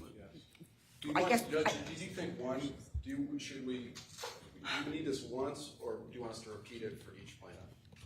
For each plaintiff. Okay. So I don't think we need to give them the count numbers because they're not getting the complaint. I mean, normally in a simple case, we give, count 1, negligent infliction of emotional distress. Count 2, intentional infliction of emotional distress. Count 3, breach of contract. You want us to have the. If we're going to go along the way that you have it, which I think avoids overcompensation, actually. I think this actually benefits the defendants. Well, I disagree. I think Right. I understand you disagree. for specific unanimity reasons. Right. But I think that would sort of. We can do that, but. So lay it out for me now and let me see what it looks like. So. No, well, I don't understand, Well, because Josh, Attorney when I Pasco say was we saying, can we do it, can I do mean, that, and I'm not understanding what he means, Well, so. I think I'm following the court. The court wants us to, under the proposed plaintiff's form, we have defamation, slander damages, for example, for Robbie Parker, right? Right. Okay. So what I think Your Honor is saying is that it would be helpful, with your mother in mind, to have have us reference infliction of emotional distress. This applies to. Yes. If I'm charging the jury Right, on got all it. these causes of action, and now they see this, it's confusing. Got it. But I don't want to get hung up on appeal on a general verdict issue. Well, I think interrogatories are necessary because they pled multiple counts. If they want to withdraw 2 or 3 counts because they're not necessary, fine. But I'm not going to go down. This is a hill I'm choosing to die on. I am not going to stand by idly, absent every assurance is that whatever sum is arrived at is unanimous by count. Well, that's not. I don't believe that. I think that Mr. Pattis respectfully is really referring to issues related to liability. No, I'm not. Hang on one second, Mr. Pattis, I'm not finished. And not to damages. And secondly, I can't even remember how many times I've submitted special interrogatories only to be told no, and that protects the submission of interrogatories, whether they're right or wrong, protects your record on general verdict. You don't have to worry about that because you've covered yourself. And it's not a reason to have this jury completely confused and scratching their heads and turning at deliberations that ought not to be that long. I literally found both sets confusing, and so if I'm confused, I'm thinking they're going to be confused. So let's try to figure out how we can be accurate on the law and not confuse them. I think we're going to have that to you momentarily. So, okay, so as I'm understanding it, Judge, under the defamation, so keying off the plaintiff's verdict form, under the line to plaintiff Robbie Parker, it would say defamation/slander damages past and future, and then there would be a parenthesis that says this applies to defamation per se and cut-but counts. And then under emotional distress damages, there would be something that says this applies to intentional infliction of emotional distress, false light, defamation per se, and cut-but counts. And that avoids the question of requiring unanimity. It's not enough to be unanimous as to sum. It's necessary to be unanimous as to count. That's just inaccurate. It's not inaccurate. It's not. And of course you would like to break down defending a case to something so fine and so detailed that you could never, that it just breaks down. That's the ridiculous. court is going to charge that they need to be unanimous in their verdict on damages. That's all that's required. And this verdict form is in service of that. It also has the advantage of being clear and concise. So I don't care for the interrogatories. If we didn't do it this way, which I think might be the best way, then the only other way I could see doing it is just the old-fashioned way, no interrogatories, and which you've got your record protected, and then have it by count. I would agree with it. If I can't have the interrogatories, I would prefer it by count. But then it breaks down. It's going to be. Imagine being. I think the court had the perspective that I think is appropriate. Imagine sitting as a juror, whether I'll speak for myself, whether it's me or my mom, who is smarter than me, so it's probably not a good example. But whether somebody, just anybody sitting on there and trying to figure out why we're being asked for emotional distress as it relates to CUTPA. All right. So how could it? So if it was that way, what direction could you give them to? I can't even imagine what we. Let me just ask Attorney Costco first. What direction could we give them on a verdict form that avoids conflicting results? What we just hammered out for the. No, if we did it the old-fashioned way. I can't think of one that. I mean, when the court says the old-fashioned way, I think it's the way in many, or if not most cases. But this is not most cases, and that way is very much intertwined with liability. But I'm asking if it had to be done that way. I can't think of one. Honestly, I think it invites major error in the case. There's no reason to do that. It doesn't invite any error. It would be as to count one, intentional infliction. What sum have you found as to Robbie Parker? What sum has you found as to William Sherlock unanimously? As to count two, what sum have you found as to each of these individuals? And then we would at least know that all six agreed on each sum. No count.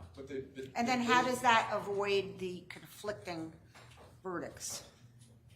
I don't know what you mean by a conflicting verdict. I think that. Here, let me tell you how it might work.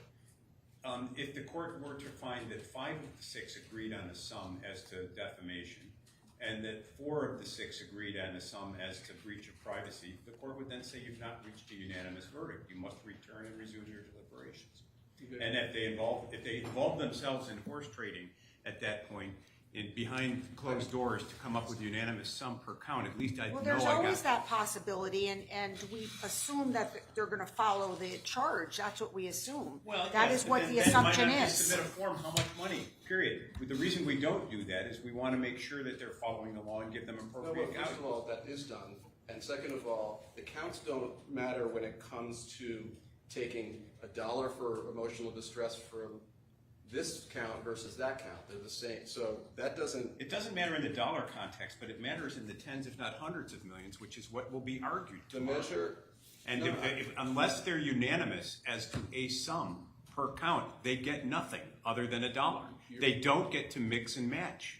I don't want the court. I don't want us to talk ourselves into an error here. Neither do I. I appreciate the comments, but. And, this is where maybe being 100% a civil lawyer and not involved in damages cases is an advantage. But, the measure of emotional distress damages is the same for all causes of action. The measure of reputational harm is really defamation per se. That is as clear as we can get in this case.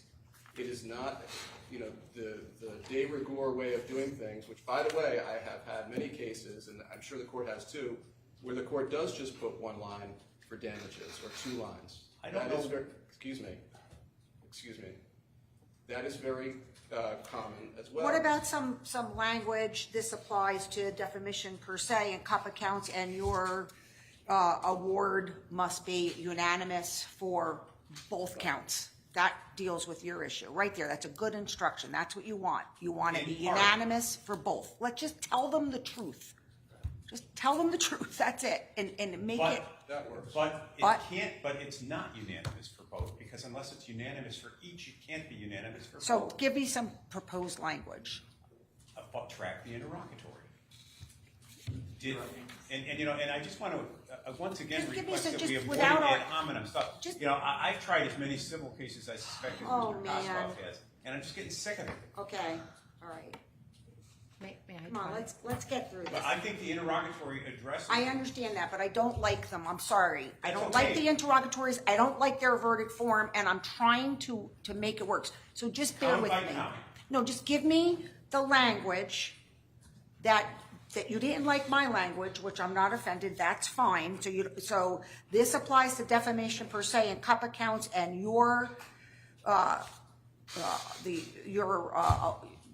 you must be unanimous. Give me some language that deals with your issue. As to each plaintiff, there should be a separate line per count. That's crazy. Again, there we go with the ad hominem. Okay, stuff, well, Rich. that was not, that I didn't wasn't. say that was great. I just said, sorry. So I apologize. It's not crazy. It's wrong, but it's erroneous. Okay, It's listen. not either. I mean, So,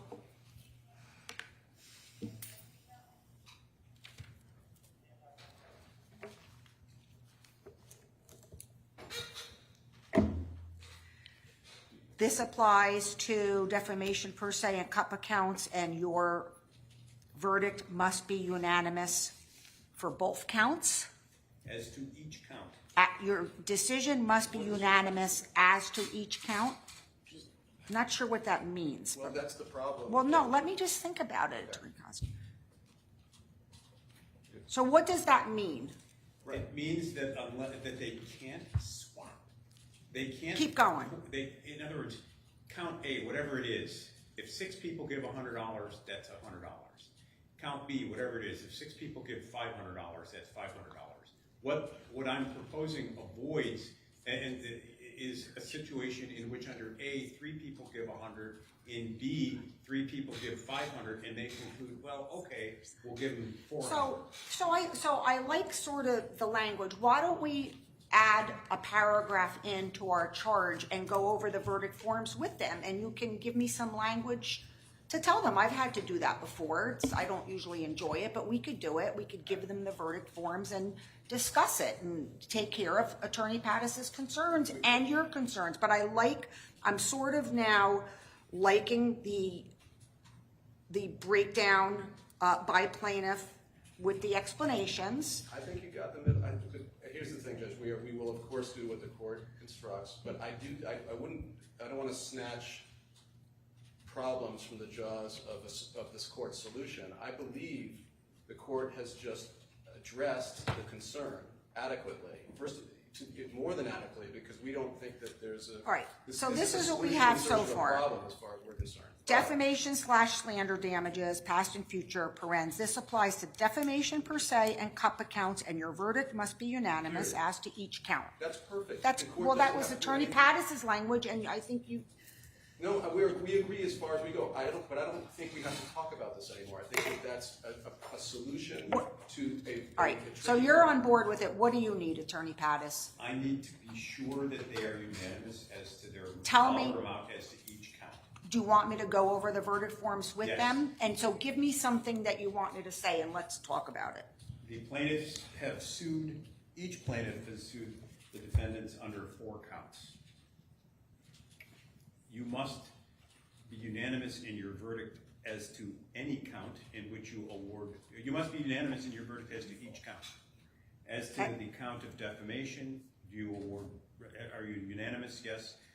If so, what sum do you give? As to the count breach of privacy, are you unanimous? Yes. If so, what sum do you? I'm not going to do interrogatories, but can you give me something that I can say to them? And you can say that.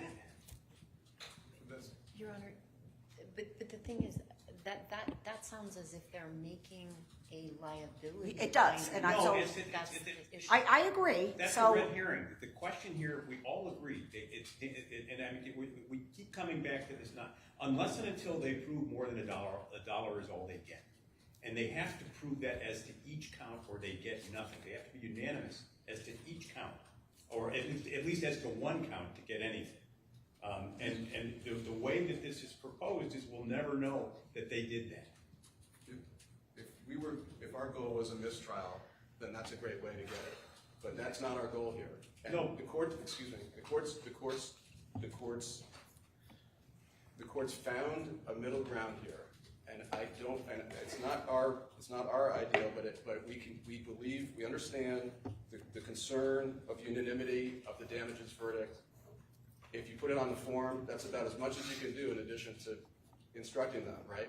That's as much assurance as you can, and there'd be no reason to think that the jury's not going to follow that. So is there any reason we can't put something about go over the verdict form with them, with language that you give me, or just add something to the charge about the unanimity and the verdict form? I think that in my experience, and I think the courts, you typically would say something about the jury verdict form, right? So whatever we end up here, I assume is going to be in the charge. None of us at this table, with all due respect, are understanding this argument other than it is inviting it's, again, a solution to a problem that doesn't exist. No, I'm looking for a mistrial. No, I'm here to defend my client's rights. And my client has a right to unanimity as to each count before they get a dime. And I could characterize my adversary's motives and say, well, if you want to get a quick buck, just keep the jury from deciding the actual issues. But I'm not going to do that. I am going to insist, however, that we know that this juror unanimously agreed on the dollar amount per count. Otherwise, I don't know what I'm looking at when I get a verdict. That's not a thing. I'm sorry. So why don't we, before this goes totally off the rails, I think that Your Honor has given us guidance, and I think we've, on the form itself, we know this is wrong. Right, so I think that we've made some headway. I usually have a line that says something, total, fair, just, and reasonable damages, and it tallies it up. You don't do that here. Is there any reason why not? We're going to rewrite this form for Your Honor's order. So well, I'm just asking you. It's not there, and I'm wondering why not. Is it something that you would agree that is a good idea? Attorney Pattis, not a good idea. Tell me, it's just not there. Usually, you see something that says total, fair, just, and reasonable damages. I think it should be there. Excuse me. I think it should be there, but we've had argument. We've heard once before argument that we shouldn't include that in the charge. Shouldn't include what? I'm sorry. Fair, just, and reasonable. Presumably that's as culturally inappropriate as asking that they use cool deliberation. But Judge, I think we should just take a break because I've lost my temper in this with what I think to be disingenuous argument, and I've had my motives attacked from day one in this case, and I'm sick of it. Heavens, why don't we just both take a deep breath, because I'm going to finish this up now. I'd like it tallied up, total, fair, just, and reasonable damages, and they add the number up. I've never not done that in a verdict form. Okay. Yeah, there should be a total here for each one. Right, so total, fair, and then they add them up, and then they add it wrong. I got to send them back to re-add it right. All right, so what I have is the breakdown and I feel strongly about this because I don't see how we explain to them in the charge these different causes of action, and then they never hear about these causes. We have a solution for that. All right, so I think that we'll do that. We'll add Attorney Pattis's language, which I like. About unanimity. Your verdict must be unanimous as to each count. Yeah, as to each, right. I think or each cause of action. I don't know. Attorney Pattis, you said count. Do you want cause of action? I think cause of action is better. That may make more sense. Than count, because they don't even, as to each. No, I don't, sorry, Judge, that's not, the counts, they come into this case having a unanimous verdict on all counts because of the default, right? No. So they just have to be unanimous on the damages. That's all. It's not as to count. Damages has to count, then that's No, fine. it's not the law. It's just not true, and that is manifest error. It's not And manifest there's error. no reason to, there's absolutely no reason to do it in this case. Judge, there's every reason to do it, and the reason is that this is a hearing in damages, and they've been told that the plaintiffs are entitled to damages for All what right. they prove. by How count. about if we just say, and your verdict must be unanimous as to Just your period. award for defamation per se and CUPPA? And then we're not calling it a count, we're not calling it a cause of Sorry, action. defamation, you mean, excuse me, Your Honor, I think, just to be clear, I think you may have meant defamation, slander, or sorry, defamation damages and emotional distress damages. No. No, I said what I meant what I said. So for example, defamation and slander damages, past and future, then parentheses, this applies to defamation per se and CUPPA counts, and your verdict must be unanimous as to, now I forgot what I said. As to Period. No, No, as to for these. both defamation per se and CUPPA counts. I think that's where the problem is, because what does that mean to the jury? We're not talking about liability. Well, We're I talking about understand, damages. listen, I understand that, but we said this applies to the defamation per se and CUPPA counts. So we say count, and your verdict must be unanimous as to each count. But That's not- what we that's not originally what had, that's what we originally had from Attorney Pattis that I liked. That, Well, I think, we understood you to, the court, excuse me, Your Honor, we understood the court to be saying that the verdict must be unanimous, not as to the count, but as to the damages. That's what it has to be unanimous on. The count, as to the damages for each count? just to the damages. no, I disagree strenuously. I think that dilutes the I burden of proof. can't, we will, I do not, nobody wants to retry this case. It will be retried if you Okay, all follow right, the let's not plaintiff's get, proposal. let's I- back I'm up. absolutely certain. I just think that if the goal is to make this understandable by the jury, which is the goal, the first, second, and third. How about as to these counts? That's what I'm gonna say. I say each count, Judge. It's the Otherwise, same I thing. don't know. If they gave 400,000 as to one, 300 as to another. and Listen, they weren't Attorney unanimous. Pattis, listen to what I'm gonna say, because it's exactly what you needed. I'm listening. This applies to defamation per se and CUPPA counts, and your verdict must be unanimous as to these counts. That's exactly what you wanted me to say. You wanted a unanimous verdict as to those counts. As to each count, correct. I mean, The As burden- to the defamation per se count and the CUPPA count. And then the others, because otherwise there'd be. What's the problem with I that? think he's leading us right this headlong. into How it. though? Explain. Because it's not required by the law, A, and B, it invites them onto into a different universe. It's gonna. What are they talking? So if we It's broke one it up of the separately, which is how we normally do it, they would have to be unanimous in their verdict as to the defamation per se No, damages. here's what would happen.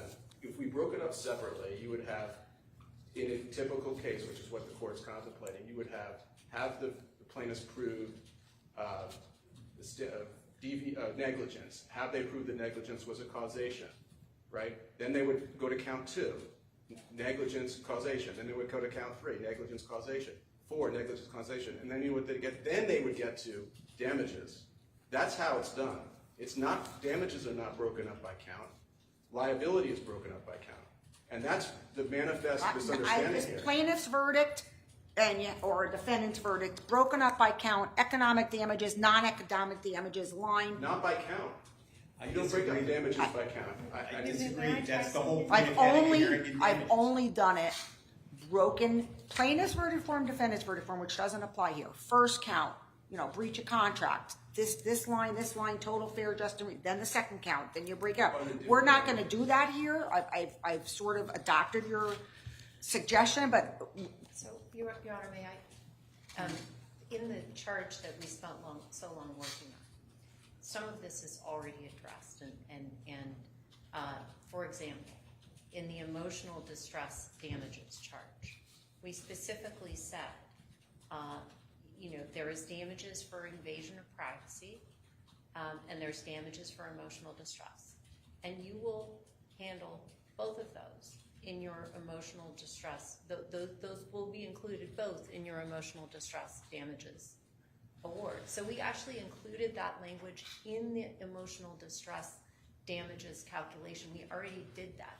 In the CUTPA damages charge, the end of the CUTPA damages charge is damages due to the violation of the Connecticut Unfair Trade Practices Act are included in the other damages measures I am describing to you, and you will not assess them separately.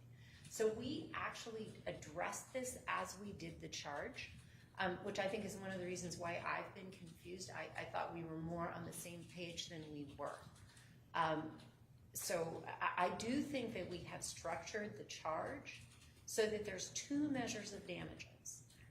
There's an emotional distress damages measure, and I'm sorry, Your Honor, I'm going to stop right here. Well, I just heard the same thing so many times. Yes, I understand exactly. that. So I'm not going to say it again. I think we all understand it, but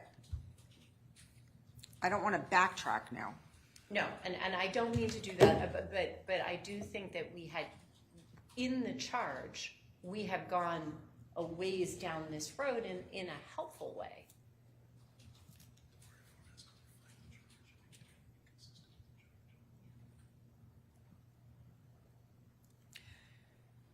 So I think this applies to defamation per se, and CUPPA counts, and your verdict must be unanimous as to each. And I think that's pretty neutral. Okay, Your Honor, we have to accept I it understand. as to each. I understand. All right, what else? I think that similar language needs to be included as to the other counts, that their verdicts need to be unanimous as to each count. Where does it say that in the charge? I mean, it's inconsistent with the charge. It's not, come on, it's I'm not understanding what you're saying. So It's now we've got the black-letter law. emotional distress damages. This applies to IED, false light, defamation per se, and CUPPA count, same language. Right. Okay. And Well, your that, verdict must be unanimous as to each count. as to each. Right. Each. Right. Okay. All right. Then what? Nothing for more from the defendant. Your Honor, I think if we're going to proceed that way, the court's going to need to make a ruling about whether emotional distress damages are available under CUPPA. And they aren't, in our view. In our view, they are. Well, that's a good point.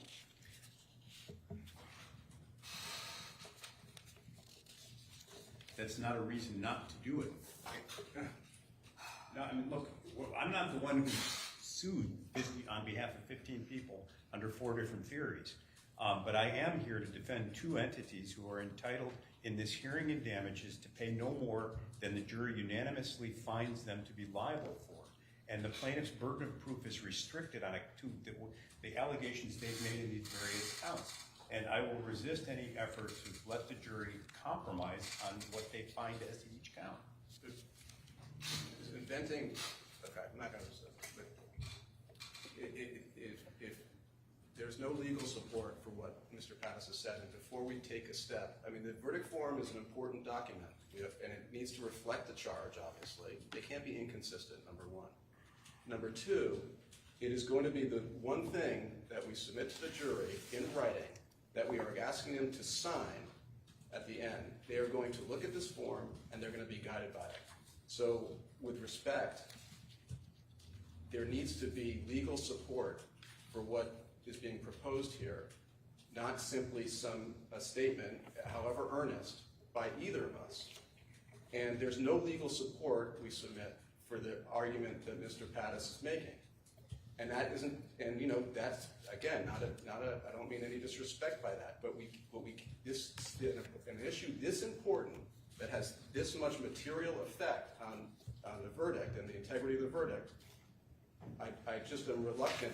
Can this be the one thing that we hold over so that Mr. Pattis can supply us with whatever he's talking about, because we have dealt with verdict forms in civil cases for a long time, do not understand the concern, and we don't think there's legal support for it, despite the assertion that it is, quote, black letter law. We do not want to invite error. We got so far here. in this case over years. So what are you saying, Attorney Cosco? I just am saying, I don't want to have this hammered out because we're all, we've been Well, at this so for a far, while. there's nothing that we've said in the proposal that is contrary to the law, right? We're telling them what the damage is, what counts it applies to, and their verdict must be unanimous. They have to be unanimous in their Up to there, verdict. we're okay, but then you get into this idea where the unanimous as per count, and I believe,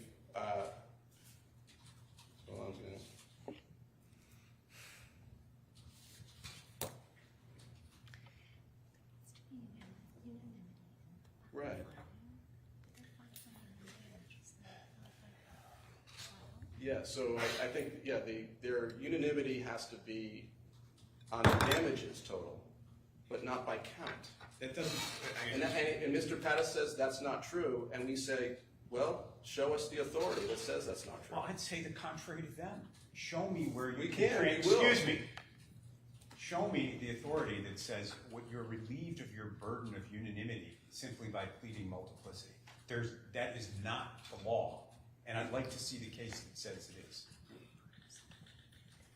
I don't come from a long firm with parents and grandparents involved in it. And I'm not All right, now we're gonna play that getting card. personal here. No, it is. I don't want any more.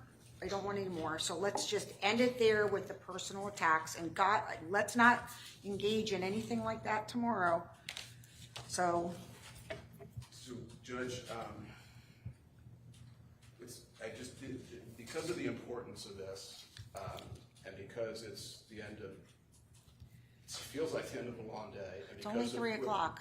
I know, but we're all feeling, I think, a little bit of cognitive, we need a cognitive break, I think.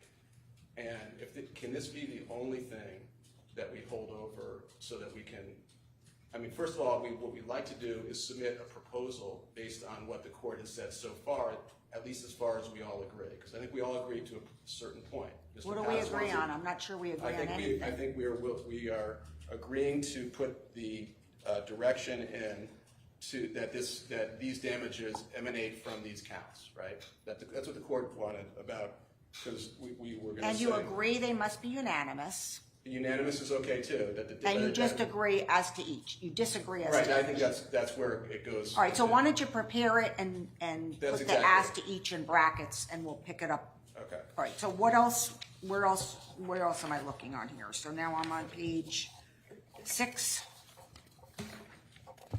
Attorney's award of attorney's fees and costs. Yes.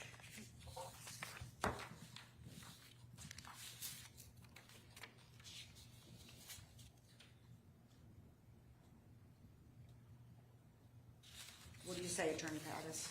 I stand on my interrogatory and ask that be submitted as a jury question, yes, no, per count.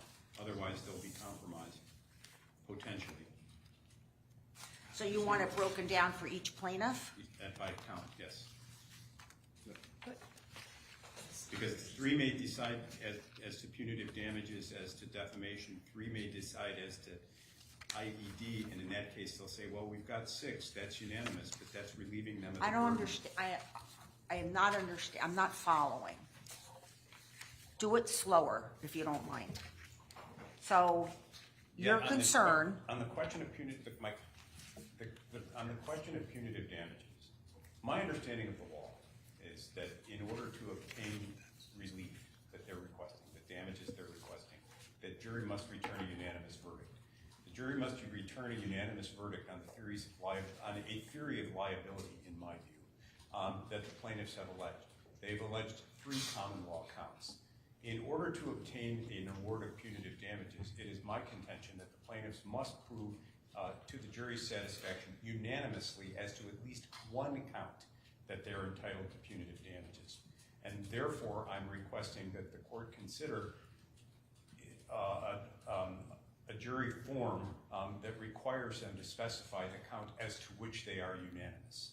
In the absence of doing so, 2 may decide that it was proven as to breach of privacy. Two different ones may prove that it was as to defamation. Okay, now I understand what you're saying. Okay.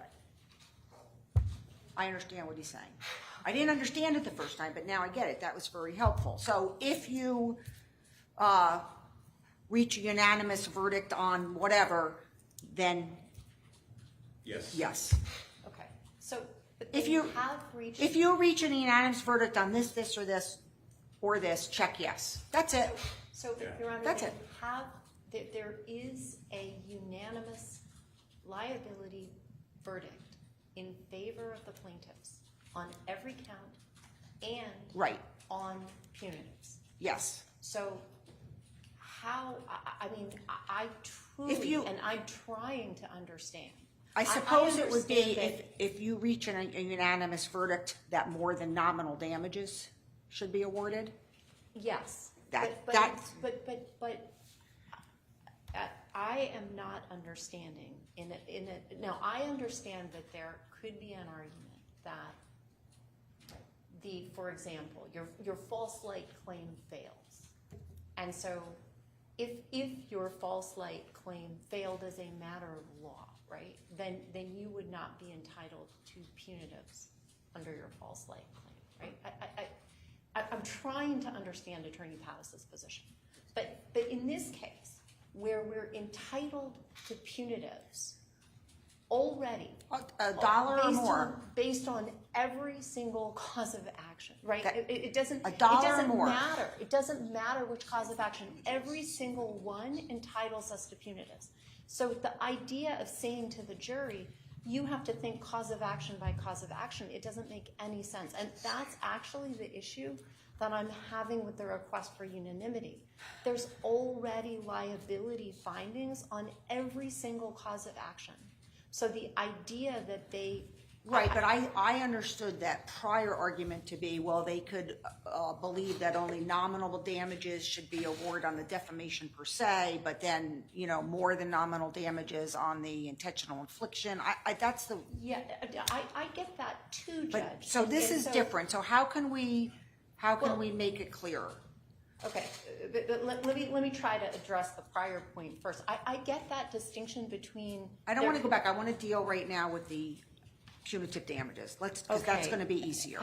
Well, Judge, I don't think that it can be broken down count by count. I just don't think you can do it after post-default. Okay, but so what we have here is, very basic. So let's try to give them a little more guidance. Does the court mean by inserting the reckless, willful, No. wanton standard, or?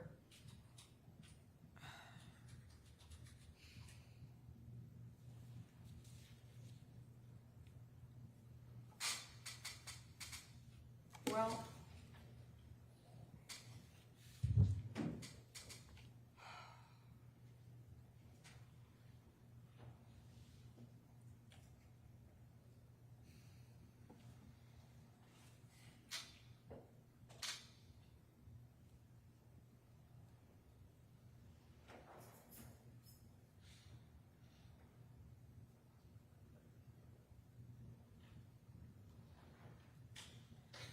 I suppose we could.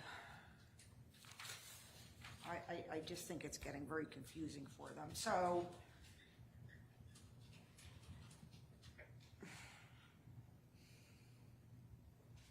somebody make a suggestion. I think the suggestion would be, as to punitive damages, do you find more than $1 or whatever that locution is going to be as to breach of privacy, your unanimous verdict is, as to defamation, your unanimous verdict is, as to IED, your unanimous verdict is, and then at least we know, and that is the sole concern I have, is that they reach unanimous sums as to the count they awarded on, so that we don't have a mix and match problem. So you are basically want to say if you have reached a unanimous verdict on either IED or false light or defamation or CUPPA, Yes. then?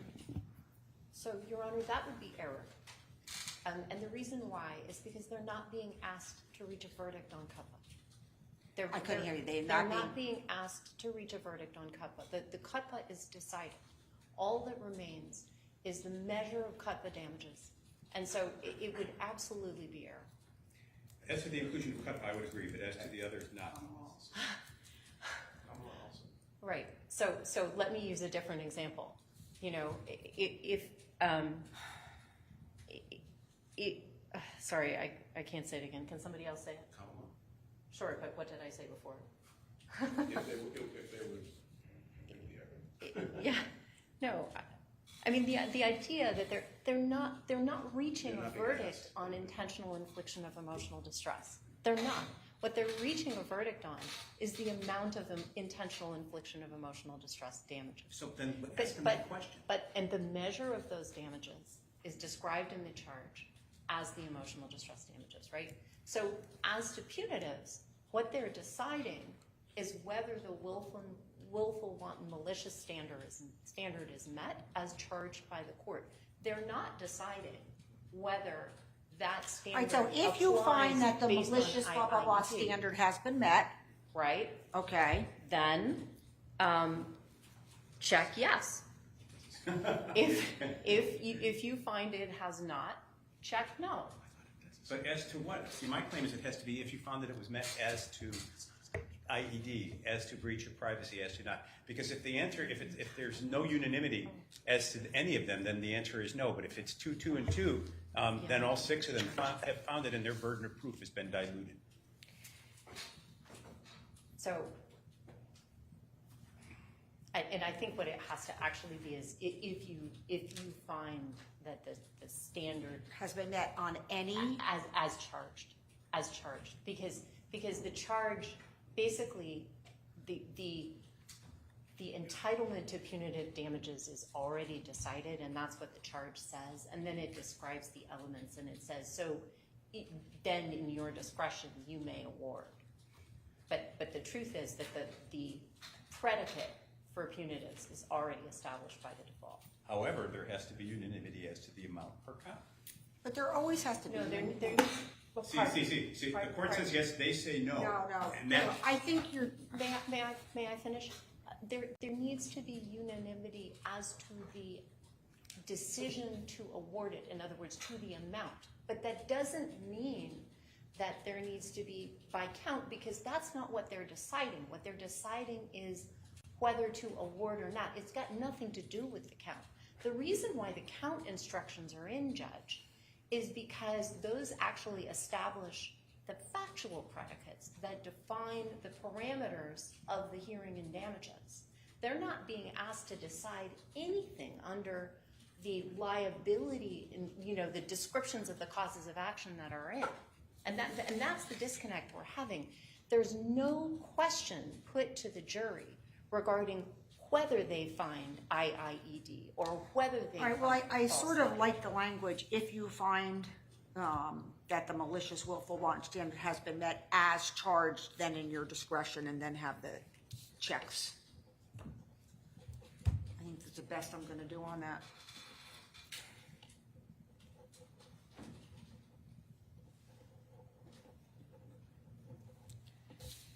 All right, what else? I think that's it. Yeah, I think then, right, we're back to just the unresolved verdict form, and we're going to make a proposal on that. You're gonna, you don't mind, you're gonna draft it and circulate it Yes. with what we just did, put the bracketed language that Attorney Pattis wanted and you didn't want, and that'll be the only thing we have to discuss tomorrow. Oh God. I know, I'm running. My concern is, depending on how that goes, then there may be, as I described, there's parts of the charge that are set up in a particular way that we've already been over, and that would. I don't think there's anything inconsistent with this and the charge. It just isn't. Well, there is. There's the aspect of the CUPPA charge that says, you won't assess CUPPA damages So exclude separately. CUPPA from that? And I believe there's severe emotional distress charge. So Attorney Pattis suggests removing CUPPA. Just taking it away as a No, count? removing it from the description. Damages portion, right. Oh, that actually goes to the liability portion. No, I had a separate interrogatory on the punitives. The court decided apparently not to give it because it's within the court's discretion, that it can be dealt with by a separate jury question. Here's my concern, Judge. It's 3 o'clock. We're apparently going to argue this until one of us drops, and it won't be me. And I've got closing arguments to prepare for tomorrow. If we're going to have further briefing, I'd ask that closing arguments be put off for a day. I don't have anyone else in the office working on this file, and I'd rather spend the next 6 or 7 hours preparing for closing arguments. We're dealing with an issue that has no foundation. And respectfully, again, so this is a waste. This is taking up all of our time collectively at a time when we all have other things to do. I respectfully believe, I think that the court has indulged this argument way further than it needed to. Right, And so it's just being led right the there. only thing that I have to think about is the bracketed language as to each. We will So submit so that. what time do you need to know by? And don't say in the next 5 minutes, because it's not gonna No, by happen. tomorrow morning. I mean, I think we're gonna have to put it together. We have to go back, put it together, submit it to the court, because we don't have our ability to do that right here. We'll do that. Alan, what do you think? I just want to repeat to the court, if the court were to do count by count, then we would need a ruling on whether. The only thing that is left at this point, I'm with you, Attorney Pattis. Mentally, my bag is packed. Mentally, my bag is packed, and I've started my car in the parking lot. Didn't start. So the only thing that is left is the bracketed language as to each. That's it. So that's the only thing that I'm going to think about. Otherwise, we've laid it out over and over again. Do you want me to read it one more time? No, I haven't, Okay. Judge. But if the court is going to charge count by count, then we will need. Well, a ruling. if you're saying if the as to each language is included, because that's the only thing. As to each is either in or out. It's Well, 3 words. I think if the court is going to, I think that we have a contested issue about whether emotional distress damages undercut but go to the jury. Okay. And so I think we also need a ruling from the court on that. Okay, and I will rule that they do go to the jury. You will rule that they do. Yes, in your favor. Okay, so now what? So now we have as to each. So that's it.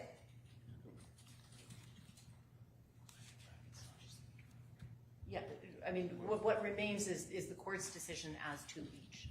Right, okay, so that's not gonna hold anything up, so you're going to circulate this, and I'll let Ron know before 5, and then he can email you, all right? Thank you. We're adjourned. Thank you, Alan. All right.